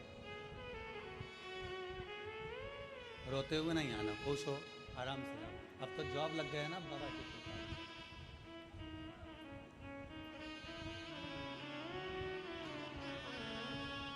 रिश्ता तेरा मेरा सबसे प्यारा, रिश्ता तेरा मेरा सबसे प्यारा। तू मेरा बाबा, मैं हूँ तेरा लाला, मैं हूँ तेरा लाला। तू मेरा बाबा, मैं हूँ तेरा लाला, मैं हूँ तेरा लाला। एक संबंध शिव से जोड़, अपना संबंध विश्वास के साथ जिस दिन शंकर से जुड़ गए, शिव से। पीलीभीत किस किस को आना है? बोलो तो जरा, हाथ उठाओ जरा। आना है तो यहां से जब कल जाओ ना, तो कहकर जाना तेरी भूमि को प्रणाम कर कर जा रही हूं। एक महीना भी पूरा नहीं है, मैंने सुना है तो छप्पर फाड़ कर देता। देवता पल्ला झाड़ के देते हैं और भोलेनाथ छप्पर फाड़ कर देते। कहकर जाना। वो नवंबर की कथा में पीलीभीत से पहले मेरे बाबा मेरी झोली ऐसी भर देना कि पीलीभीत में मेरा भी पत्र पहुंचे और पंडाल में बैठकर कथा सुनो। ऐसी कृपा तेरी चाहिए, दुनिया में कोई नहीं कर सकता जो तू कर सकता है। अकाल मृत्यु वो मरे जो काम करे चंडाल कर, काल उसका क्या बिगाड़े जो भक्त हो महा काल का। जो शिव की आराधना में लगाए, शंकर की आराधना से दूर नहीं है, शिव से दूर नहीं।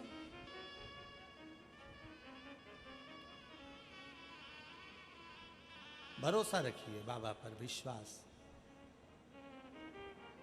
आप किसी संत से कम नहीं हो। कड़कड़ाती हुई धूप में सवेरे 8-9 बजे से खड़े हो, बैठे हो, इंतजार कर रहे हो। आपकी तप साधना किसी से कम नहीं है। जो माताएं पंडाल के अंदर जाकर बैठ गईं, जरा विचार करिएगा, एक संत जैसे अपनी इंद्रियों को संयमित करता है, ये मेरी जीजियाँ, ये मेरे जीजा, ये मेरे बेटियाँ, ये मेरे बेटा अपनी इंद्रियों को संयमित करते हैं। सवेरे से जगह संभाल कर बैठते हैं, वॉशरूम के लिए भी बाहर नहीं जाते, कहीं चले गए और कोई ने आने नहीं दिया तो, हमारी जगह चली गई तो कितनी इंद्रियों पर संयम होगा, जरा विचार। अपनी इंद्रियों पर कितना संयम है। लोग कहते हैं ऋषि इंद्रियों पर संयम करते हैं, कोई कहता है संत अपनी इंद्रियों पर संयम करते हैं, कोई कहता है तपस्वी अपनी इंद्रियों पर संयम करते हैं। हम कहते हैं एक बार शिव महापुराण की कथा में जाकर देखिए, इन श्रोताओं के बीच में बैठकर देखिए कि इनकी इंद्रियों का कितना संयम होगा। भोजन थोड़ा सा करते हैं, कहीं जाना ना पड़े, आना ना पड़े। पानी उतना पीते हैं, कहीं बाहर जाना ना पड़े। और जिस भूमि पर बैठे हैं वहीं पर थोड़ी सी जगह मिलती है, सो जाते हैं, जैसा मिलता है पा लेते हैं, बाबा का नाम लेते हैं। 5 दिन बोल बम का नारा, बाबा एक सहारा, उसके आश्रित होकर जीते हैं। 5 दिन तक अखंड व्रत तप कर कर, 5 दिन कोई लुढ़कता आ रहा है, कोई दंडवत करता आ रहा है। ये नज़ारा कभी देखा जिंदगी में कि किसी कथा के पंडाल में, किसी कथा स्थल पर लोग दंडवत करते जाते हैं? मंदिर लोग दंडवत करते जा सकते हैं, लुढ़कते लुढ़कते लोग मंदिर जा सकते हैं, पर कथा में कोई दंडवत करता हुआ नहीं आता। पर शिव महापुराण की कथा एक ऐसी कथा है जिसमें लोग 14, 15, 20, 25 किलोमीटर दूर से 2 दिन पहले निकलते हैं, दंडवत करते करते, झंडा लेकर निकलते हैं, प्रणाम करते करते निकलते हैं, पैदल चलकर निकलते हैं। भगवान शंकर की कथा में उस विश्वास के साथ पहुंचते हैं कि मेरा बाबा मेरी झोली भरेगा, और बाबा भरता जरूर है, खाली छोड़ता नहीं। उनके अंदर वो भरोसा, वो विश्वास, वो दृढ़ता उनके भीतर है कि शिव मेरे साथ है। आ रहे हैं छोटे छोटे बच्चे दंडवत करते आ रहे हैं, छोटे छोटे कई महिला कई पुरुष दंडवत करते आ रहे हैं।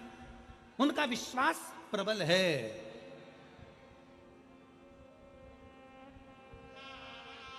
उनका भरोसा प्रबल है, प्रबल। उनका विश्वास के अनुकूल व आनंद के साथ में उनका भरोसा कहां जाएगा? वो विश्वास परमात्मा तोड़ेगा क्या? रामचरितमानस में तुलसी बाबा लिखते हैं शंकर विश्वास रूपिणो, शिव को विश्वास कहा गया है। जब शंकर विश्वास हैं तो वो टूटे ना। शिव रूपी विश्वास जब टूटता नहीं है, शंकर पर किया गया भरोसा जब छूटता नहीं है, तो शंकर भगवान को कैलाश छोड़कर तुम्हारा दुख समाप्त करने के लिए दरवाजे पर आना ही पड़ता है। शिव को तुम्हारे दरवाजे पर आना ही पड़ता है, और उसका प्रमाण है इतने सारे पत्र, उसका ये प्रमाण है, ये पत्र।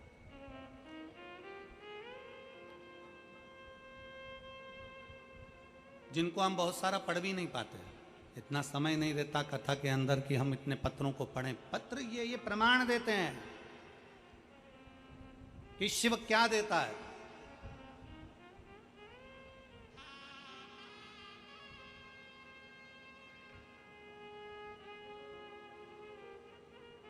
हम फिर निवेदन करेंगे, किसी को अपना हाथ दिखाने से अच्छा है कि अपना हाथ एक लोटा जल भरो और महादेव को समर्पित करो।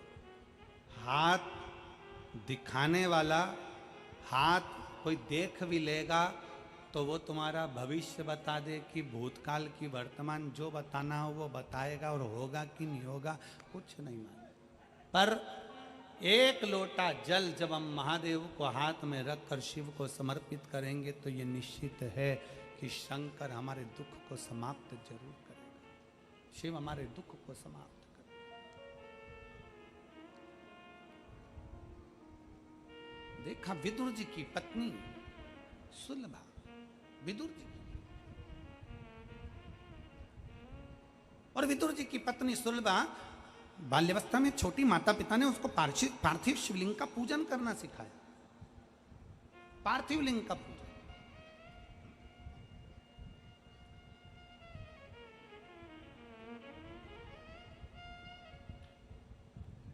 बच्चों को पढ़ने का बोलते हो, बच्चों को याद करने का बोलते हो, बच्चों को विद्याध्ययन का बोलते हो, बच्चों को काम करने का बोलते हो, तो महीने में एक बार बच्चों को पार्थिव शिवलिंग बनाने का भी बोलो कि जा गमले में से मिट्टी लेकर आ, थाली ले और उसमें बैठ के पार्थिव शिवलिंग बना। भले बच्चा पूजन करे ना करे, बच्चा उस पर जल चढ़ाए ना चढ़ाए, बच्चा आराधना करे ना करे, पर बच्चों से कहो कि जा जरा थाली ला और बाहर से मिट्टी ला और मिट्टी लेकर पार्थिव शिवलिंग का निर्माण कर। भगवान शंकर का शिवलिंग बना, बच्चे से कहो बना, निर्माण कर। मार्कंडे बाबा की कथा कहती है कि मार्कंडे बाबा ने क्या आराधना करी शंकर की वो पता नहीं, पर मार्कंडे बाबा ने अपने बाल्यावस्था में केवल पार्थिव शिवलिंग का पूजन करा। पूजन से मतलब है कि भले वो जल चढ़ाए ना चढ़ाए, कुंकू चढ़ाए ना चढ़ाए, चंदन लगाए ना लगाए, हल्दी लगाए ना लगाए, चावल लगाए ना लगाए, पर उसने पार्थिव शिवलिंग का बनाया, निर्माण करा और वापिस उसको विसर्जन कर दिया। कुछ पूजन नहीं करी तो भी विसर्जन कर दिया। वो भी प्रमाण देता है, वो भी फल देता है हमको, उसका भी प्रमाण हमारे शास्त्र देते हैं। अपने बच्चों को नियम बनाओ, रोज कोचिंग जाए, ट्यूशन जाए, पढ़े लिखे, आगे बढ़े, खूब प्रबल बने, खूब एजुकेशन करे, खूब नाम कमाए, पर अपने बच्चों से कहो महीने में एक बार जा बेटा गमले में से मिट्टी निकाल के ला, जा जरा बगीचे में से मिट्टी लेकर आ, जा नीचे ग्राउंड में से मिट्टी लेकर आ, थाली में बैठ और शिवलिंग बना।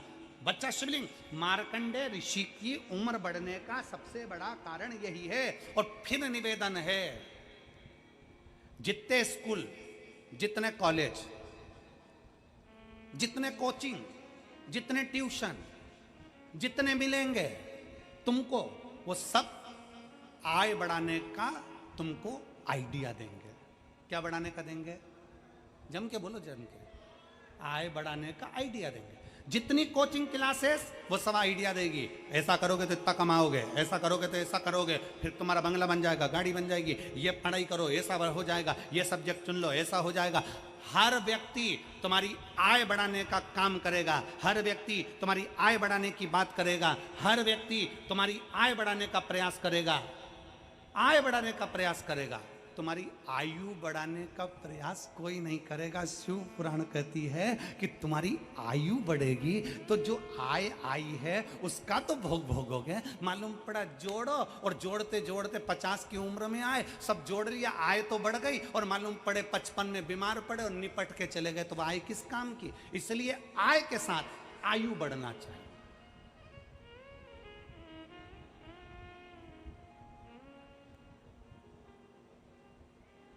आय के साथ आयु बढ़े। भगवान से प्रार्थना करो, बाबा भोलेनाथ शंकर के शिवलिंग का निर्माण करो, भले पूजन करो ना करो, भले जल चढ़ाओ ना चढ़ाओ, ये तुम्हारे, परंतु भगवान शंकर का शिवलिंग का निर्माण करोगे तो निर्माण करने से तुम्हारी आयु भी प्रबल होगी। आय तो होगी पर आयु भी प्रबल होगी। शिव तत्व की प्राप्ति। और मैंने तेरे ही भरोसे बाबा, तेरे ही भरोसे हवा बिच उड़ती जावांगी, बाबा डोर हत्तो छड़ी ना मैं कटी जावांगी, भोले मैं तेरी पतंग, शंभो मैं तेरी पतंग, हवा बिच उड़ती जावांगी, बाबा डोर हत्तो छड़ी ना मैं कटी जावांगी, भोले मैं तेरी पतंग, शंभो मैं तेरी।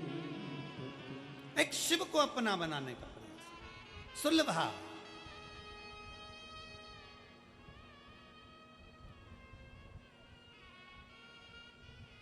सुलभा के माता पिता ने सुलभा को पार्थिव बनाने का निर्णय दिया। बनाओ पार्थिव। सुलभा ने पार्थिव बनाना प्रारंभ किया। कभी मौका लगे अपने घर में जो गमला, तुम्हारे घर के अंदर बगीचा नहीं होना तो चलेगा, गमला है छोटा सा, अरे बोलो तो जम के, काय का भी गमला हो, मिट्टी भरी हुई गमला है, अगर छोटा सा भी गमला हो ना तो उस गमले में महीने में एक बार उसी मिट्टी को उठाकर ऐसा शिवलिंग जैसी आकृति बना लो, वहीं पे जलाधारी बना लो और उसी पर थोड़ा सा जल 3 बार आचमन जैसा छोटा छोटा सा चुल्लू में लेकर जल भी अगर शिव को समर्पित कर दिया, कुछ चढ़ाओ ना चढ़ाओ, थोड़ा सा जल भी अगर आपने दे दिया और वापस उसी शिवलिंग को उसी गमले में विसर्जन कर दिया, उसी गमले में पानी डालकर ठंडा कर दिया, विसर्जन कर दिया, तो भी वो शिवलिंग आपकी आय और आयु दोनों को बढ़ाने का कार्य करता है। शिवलिंग का निर्माण।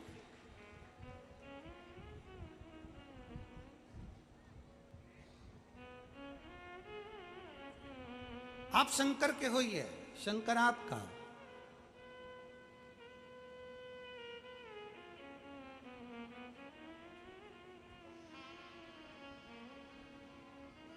आप स्वयं शंकर के हो जाइए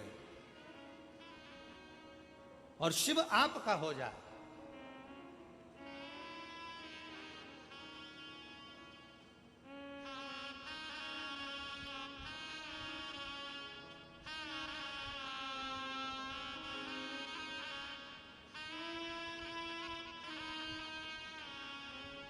मैं सबका होकर देख लिया, एक तेरा होना बाकी है। मैं सबका होकर देख लिया, एक तेरा होना बाकी है।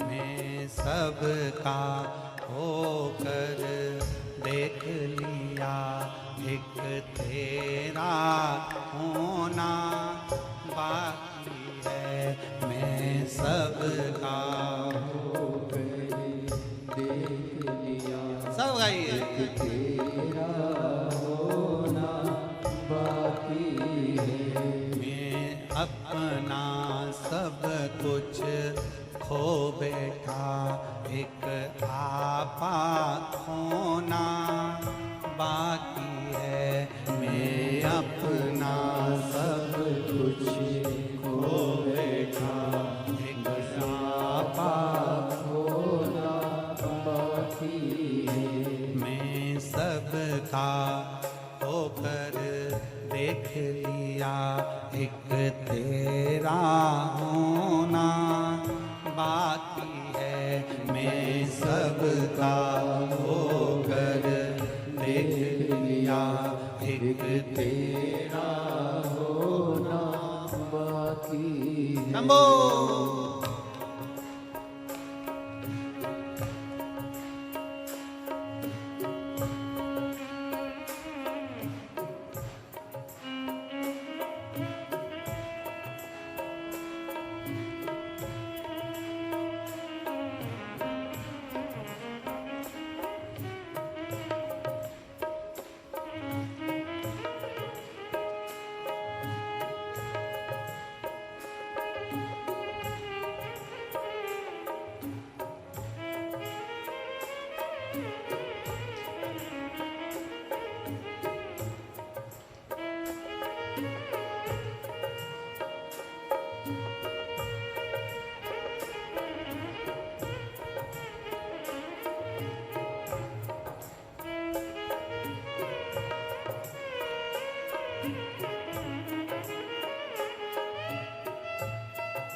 कर फिर देख लिया ना कोई न किसी का साथी है। मैं सब दर फिर के देख लिया, कोई न किसी का साथी है। मैं सब दर फिर के देख लिया, कोई न किसी का साथी है।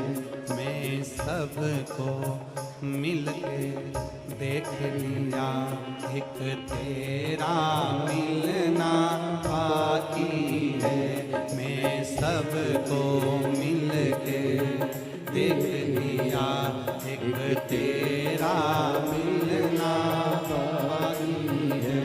मैं सबका होकर देख लिया, एक तेरा मिलना बाकी है।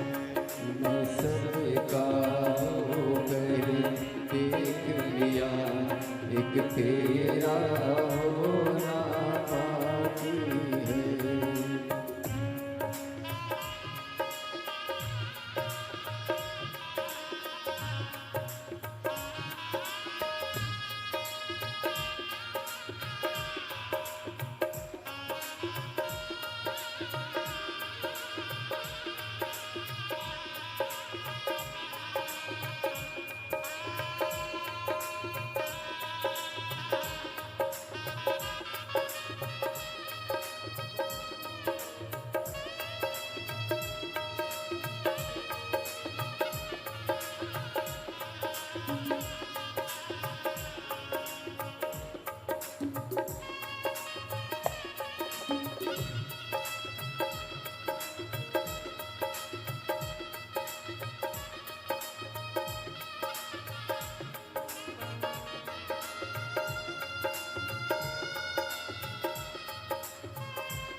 अहंकार पिछोड़ा पा बैठा, तेरा नालो दूरी पा बैठा। अहंकार पिछोड़ा पा बैठा, तेरा नालो दूरी पा बैठा। अहंकार पिछोड़ा पा बैठा, तेरे नालो दूरी पा बैठा। अहंकार बिछोड़ा पा बैठा, तेरे नालो दूरी पा बैठा।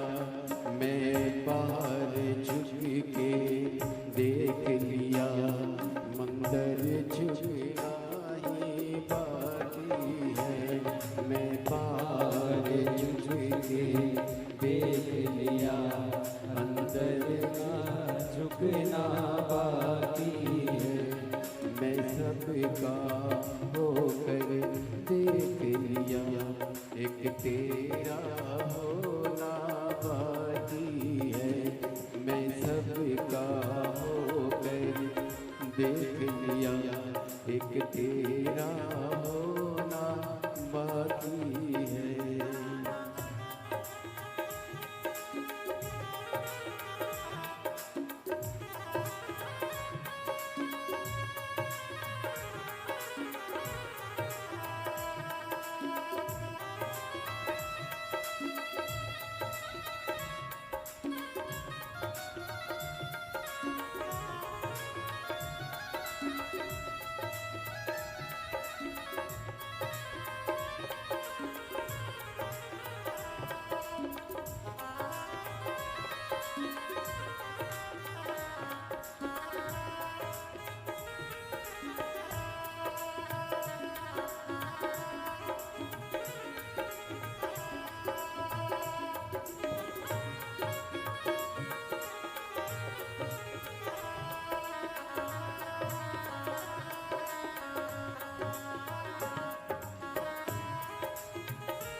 शंभो।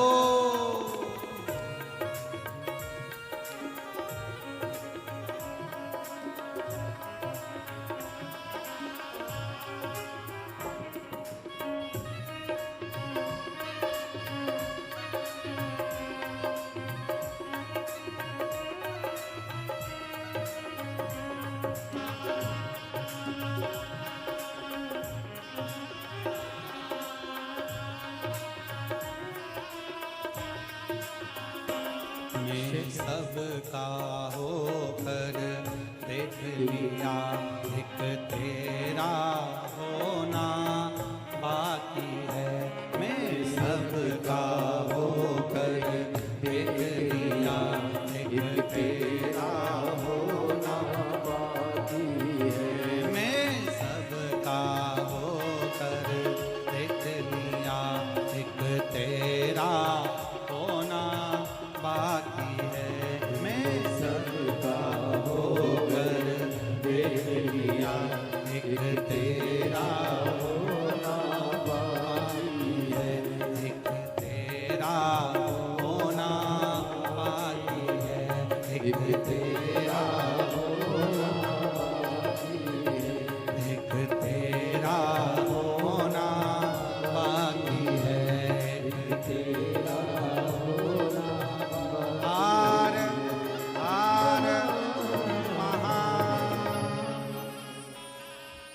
आज 5 दिवसीय कथा की चतुर्थ रात्रि शिवरात्रि है। बड़े भाव के साथ में, आनंद के साथ में बाबा देवाधिदेव महादेव से प्रार्थना करिए। दिल से बाबा से नमन करिए, प्रार्थना करिए, बाबा से विनय करिए। जहाँ जगह मिले वहाँ बैठकर भगवान ओघड़दानी से अपने मन की बात भाव के साथ शिव जी से करें। जहां भी जगह मिले वहां बैठो और भाव से बोलो। दिल से प्रार्थना करेंगे।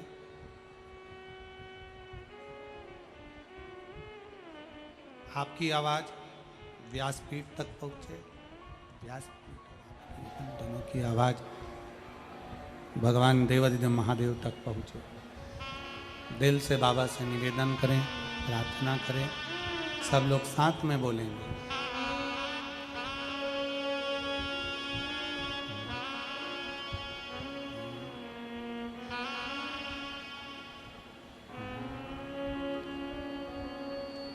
श्री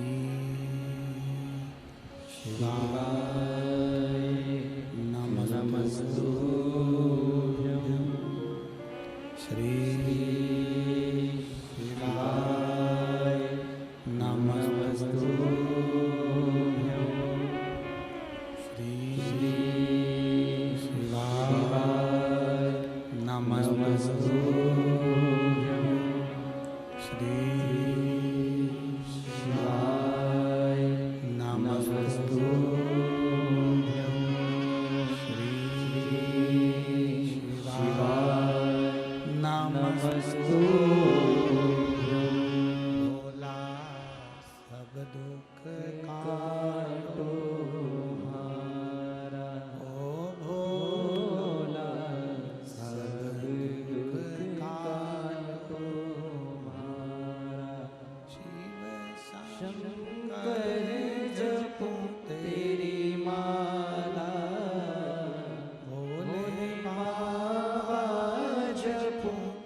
देवादिदेव महादेव का चरित्र करता। शिव महापुराण की कथा वर्णन कर रही है। विदुर जी की धर्म पत्नी सुलभा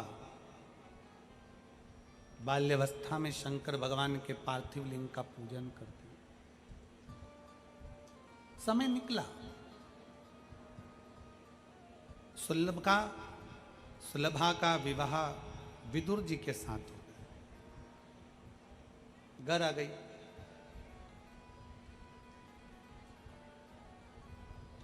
राज्य घराने में विदुर जी महाराज विराजमान थे और तभी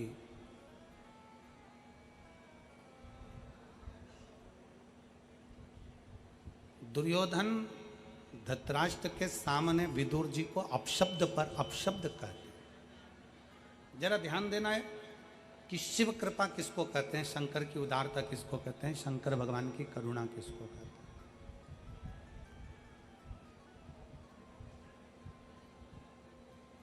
विदुर जी को अपशब्द कहे गए, ताना दिया गया, आड़ा टेढ़ा बोला गया। विदुर जी मौन, एकदम शांत। परशुराम भगवान शंकर भगवान के शिष्य हैं।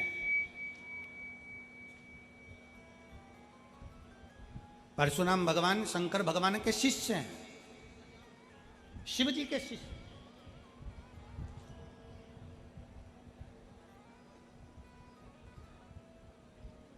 अपने चेले से, अपने शिष्य से भगवान शंकर ने परशुराम जी से मांगा क्या था? गुरु का फर्ज है अपने शिष्य से कुछ मांगना। ये तो गुरु अपने चेले से मांग सकते हैं। भगवान शंकर ने परशुराम जी से क्या मांगा था? भगवान शंकर ने परशुराम जी से मांगा था कि परशुराम, अगर तुम मुझसे विद्या सीखे हो, शस्त्र सीखे हो, तो मुझे गुरु दक्षिणा में कुछ चाहिए। परशुराम जी ने कहा, मेरे भोले बाबा, आप मुझसे गुरु दक्षिणा मांगना चाहते हैं? हाँ, मांगिए, क्या चाहिए? शंकर भगवान ने परशुराम जी से कहा, अपना क्रोध मुझको दे दो। आप अपना क्रोध मुझको दे दो।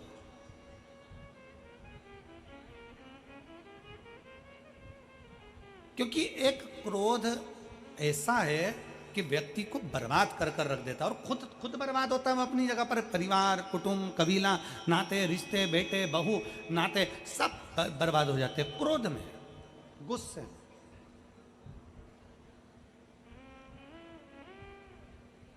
कितनी देर का गुस्सा आया? जम के बोलो जरा। 10 मिनट का, 5 मिनट का, 15 मिनट का गुस्सा आया। आप अपने घर में गए, तलवार लाए और मालूम पड़ा किसी के पेट में मार दिया। छुरा लाए, पेट में मार दिया। कितनी देर लगी? छुरा मारने में कितनी देर लगी? जम के बोलो जरा। 5 मिनट, 10 मिनट। अंदर गए, गुस्से में लाल होकर तलवार लाए, छुरा लाए, मार दिया। 10 मिनट छुरा मारने में लगा। अब तुमने जरा से क्रोध के चक्कर में 10 मिनट में छुरा मार दिया। अब 10 मिनट छुरा मारने में लगा, पर अब थाने में, जेल में 10 मिनट में छूट जाएगा क्या? जम के बोलो जरा। छूटेगा? 10 घंटे में छूटेगा? 10 महीने में छूटेगा? नहीं। पुराण कहती है, छुरा मारने में, गुस्से में 10 मिनट लगा। 10 मिनट का वो क्रोध तेरे घर के लोगों को भी 10 साल तड़पाएगा और तुझे भी 10 साल तड़पाएगा। 10 मिनट का क्रोध, 10 मिनट का गुस्सा, 10 मिनट का तुम्हारा तलवार, 10 मिनट का तुम्हारा चाकू, तुमने तो मार दिया। गुस्से में आकर क्रोध आया, बर्बाद हो गए। शंकर भगवान ने अपने शिष्य परशुराम भगवान से कहा, अपना क्रोध मुझको दे दो, मुझे आपका गुस्सा चाहिए, क्रोध चाहिए। और फिर निवेदन है मेरी जीजियों से, जितनी मेरी बहनें बैठी हुई हैं, जितने मेरे जीजा बैठे हैं, जितनी मेरी बेटियां बेटा, जितनी मेरी माताएं भाई बंधु जितने बैठे हैं, उनसे निवेदन करूंगा, जिंदगी में क्रोध आए थोड़ा मौन हो जाइए, क्रोध आए शंकर जी के मंदिर चले जाइए, क्रोध आए अपने घर से थोड़ा सा शिवालय तक पहुंच जाइए, शंकर के मंदिर में बेलपत्र के नीचे बैठकर शंकर का नाम का उच्चारण करिए, श्री शिवाय नमस्तु। पल भर का क्रोध तुम्हें जिंदगी भर रुला सकता है, जीवन भर। परशुराम जी से मांगा तो क्या मांगा? क्रोध, गुस्सा दे दो। सुलभा, पति का अपमान हो गया, विदुर जी को हस्तिनापुर के सिंहासन के सामने अपमानित किया गया, धृतराष्ट्र कुछ नहीं बोले क्योंकि दुर्योधन का मोह इतना ज्यादा था, कुछ बोले ही नहीं।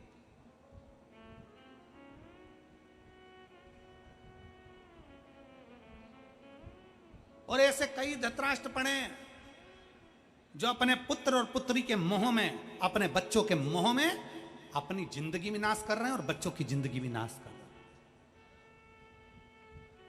आसक्ति में सब बर्बाद हो गया, सब बर्बाद। अपने पुत्र मोह से दूर होकर परमात्मा से मोह करना प्रारंभ करिए। जिस दिन परमात्मा से मोह करना प्रारंभ करोगे, तुम्हें अपने पुत्र को पुत्री को संभालना नहीं पड़ेगा, परमात्मा उस पुत्र और पुत्री को संभाल लेगा। एक पत्र है, देखिए,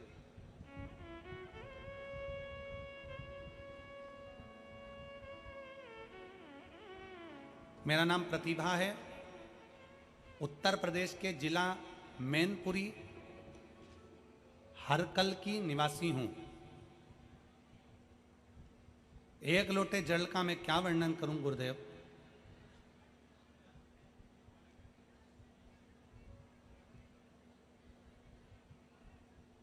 प्रतिभा कहीं बैठी हो तो हाथ हिला सकती हैं। मेरा नाम प्रतिभा है, उत्तर प्रदेश जिला मैनपुरी की करहल की निवासी हूं। एक लोटे जल का क्या वर्णन करूं गुरुदेव। 23/9/2018 को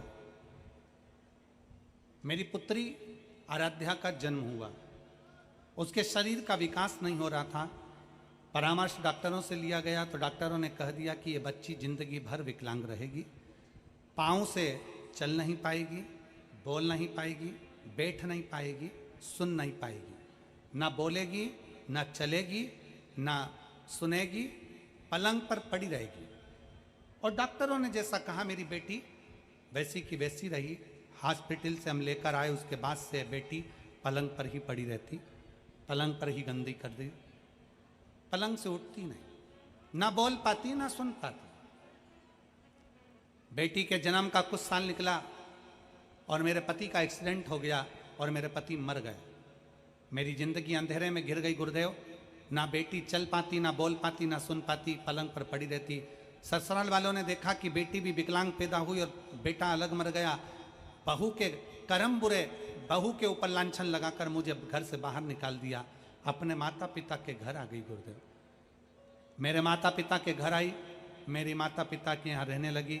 मेरे माँ रोती रहती और मुझे देखकर बड़ी दुखी होती कि मेरा पति भी चले गए और बेटी भी विकलांग थी।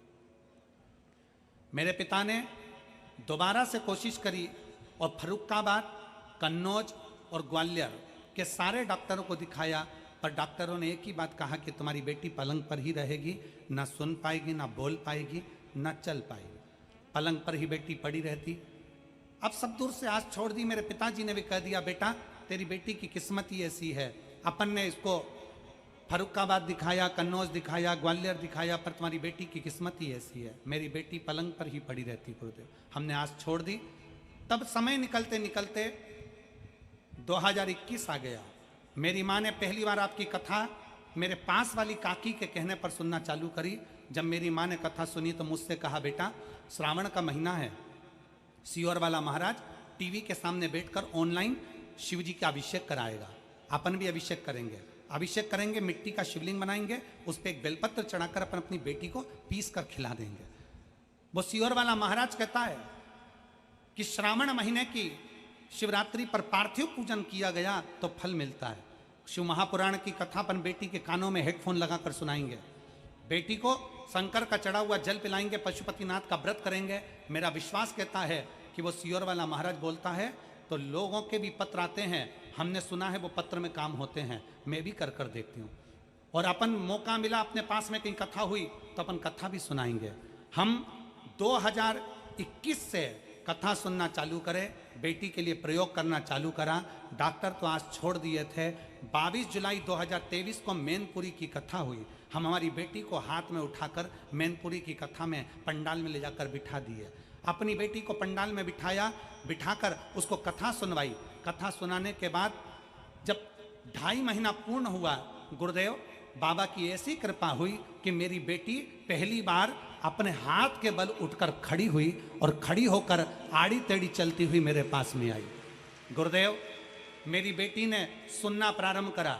हम बेटी को आवाज देकर बुलाते, बेटी हमारे करीब में आती। हम बेटी से बेलपत्र उठवाते, वो बेलपत्र उठा कर देती। अब मेरी बेटी ने बोलना चालू करा, उसकी 80% वाणी आ गई है। मैं बाबा को यहाँ धन्यवाद देने के लिए आई हूँ कि अब मेरी विकलांग बेटी भी चलती है, बोलती है और सुनती है। गुरुदेव, मैंने अपनी बेटी का फोटो लगाया है, एक जमीन पर रगड़ रगड़ते चलते हुए और एक मेरी बेटी खड़ी हुई, उसका दोनों फोटो लगा रही हूँ। जो बेटी मेरी चल नहीं पाती थी, पड़ी रहती थी, बोल नहीं पाती थी, सुन नहीं पाती थी, और दूसरा मेरी बेटी खड़ी हुई, उसका भी फोटो है और 80% वो बोलना प्रारंभ करी। एक लाइन अच्छी लिखी है, आप और हम गुनगुनाते हैं।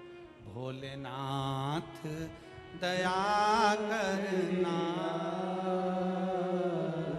मैं तेरे भरोसे।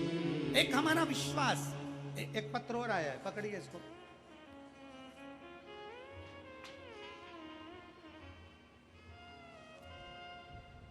सीधा कर।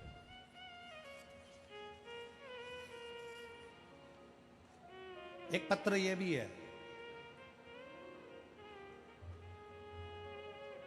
ग्राम झिलरा, आगरा, उत्तर प्रदेश से हैं। मेरा नाम ऋषभ शर्मा, मोबाइल नंबर मेरा ये है, ऊंचा करो थोड़ा, मोबाइल नंबर मेरा ये है। भगवान भोलेनाथ की भक्ति का महिमा का क्या वर्णन करूं गुरुदेव। मेरे बड़े भाई उमेश शर्मा ब्लड कैंसर से पीड़ित हो गए। 1 नवंबर 2023 को महात्मा गांधी हॉस्पिटल जयपुर में एडमिट कर दिया गया था। 2 दिन बाद हमें रिपोर्ट आने पर बाद में बीमारी का पता चला। रिपोर्ट में बीमारी में ब्लड कैंसर जैसी भयानक असाध्य रोग, कपा देने वाला बीमारी पती चली। उसी समय कोसी मथुरा में कथा चल रही थी। कथा में मेरी छोटी बहन भोलेनाथ, काशी विश्वनाथ से प्रार्थना करने को वहां पहुंच गई। गुरुदेव, कोसी कला के पंडाल में बैठकर कथा सुनी। 4 दिन कथा सुनी। 4 नवंबर 2023 को डॉक्टर ने बोला था कि मरीज की हालत खराब है, मरीज को हॉस्पिटल में लगभग 50 दिन भर्ती करना रहेगा। 50 दिन तक भर्ती करना रहेगा। मरीज को वेंटिलेटर पर डाल दिया गया। ऐसी स्थिति में वेंटिलेटर पर डाला गया। हम कुबेर भंडारी का कंकर की महिमा का क्या वर्णन करें गुरुदेव। कोसी मथुरा की कथा में छोटी बहन ने भोले बाबा से प्रार्थना किया। हॉस्पिटल में कुबेर भंडारी का कंकर शंकर लेकर पहुंच गई और रुद्राक्ष लेकर पहुंच गई। बेलपत्री चढ़ाकर भैया को प्रेम से दिन थोड़ा ना थोड़ा जल देना प्रारंभ करा। नाम ऋषभ शर्मा। भोलेनाथ की ऐसी कृपा हुई गुरुदेव, 1 सप्ताह के अंदर मेरा भाई की हॉस्पिटल में छुट्टी हुई। 11 नवंबर 2023 को घर आ गए। असाध्य रोग के चलते हुए 5 पत्ते शमी के बेलपत्र शंकर को चढ़ाना प्रारंभ करा। पीपल के पत्ते का घर पर मरीजों को गंगा जल से सब पीस कर प्रदान करना प्रारंभ करा। दूसरी बार जब जांच कराई गई तो मेरे भाई की पूरी रिपोर्ट नॉर्मल आ गई और कैंसर रोग समाप्त हुआ। मैं बाबा को यहाँ प्रणाम करने के लिए आया हूँ। ये पत्र नहीं, ये विश्वास है। कहीं बैठे हों ऋषभ शर्मा जी तो बेलपत्र लेने के लिए आ सकते हैं। और ये प्रतिभा उत्तर प्रदेश जिला मैनपुर की करहल की निवासी हूं, अगर वो भी कहीं बैठी हों तो बेलपत्र लेने आ सकती है। एक शिव के प्रति विश्वास, एक भरोसा, एक दृढ़ता।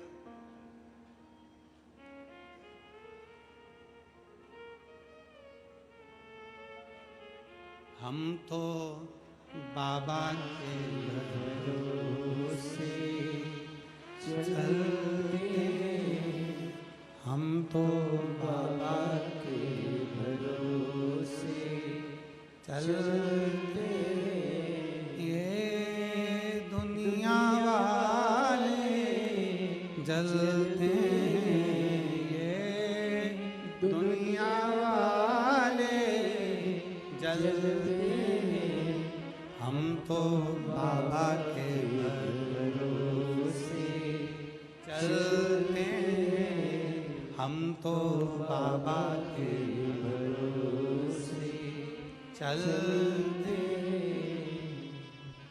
ये दुनिया वाले जलते यही बेटी है जो रगड़ कर चलती थी, पलंग पर पड़ी रहती थी, ना सुन पाती थी ना बोल पाती थी, और आज खुद चलकर कथा के पंडाल में पहुंची। चलते हैं हम तो बाबा के भरोसे चलते हैं दुनिया वाले जलते दुनिया वाले जलते हम तो बाबा के भरोसे चलते तो बाबा के भरोसे चलते हम तो बाबा के भरोसे चलते भोले बाबा के भरोसे चलते शंभू बाबा के भरोसे चलते हम तो बाबा के भरोसे चलते हम तो बाबा के भरोसे चलते आश्रित शिव पर, शिव पर आश्रित। और फिर वही लाइन आ गई, मैं सब का होकर देख लिया, एक तेरा होना बाकी है। आप लोग भी बोलो, मैं सब का होकर देख लिया, एक तेरा होना बाकी। मैं सब दर झुक कर देख लिया, एक तेरे दर झुकना बाकी है। बस उसकी चौखट पर उस शिव को भजना, शंकर की अविरल भक्ति को धारण करना। एक बेटी लिख रही है पत्र में, मेरे पिता मिलिट्री में सर्विस करते थे और आर्मी में सर्विस करते हुए किसी कारणों से उनको आर्मी की सर्विस छोड़ना पड़ी। उम्र हो गई 44 साल, पिता घर पर आकर रो रहे, नेत्रों में जल भरा।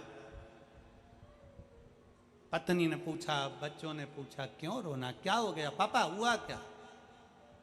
नौकरी छोड़ना पड़ी, अब मेरी नौकरी नहीं लगी। 44 साल की उम्र मेरी हो गई, अब क्या नौकरी लगेगी? 44 वर्ष की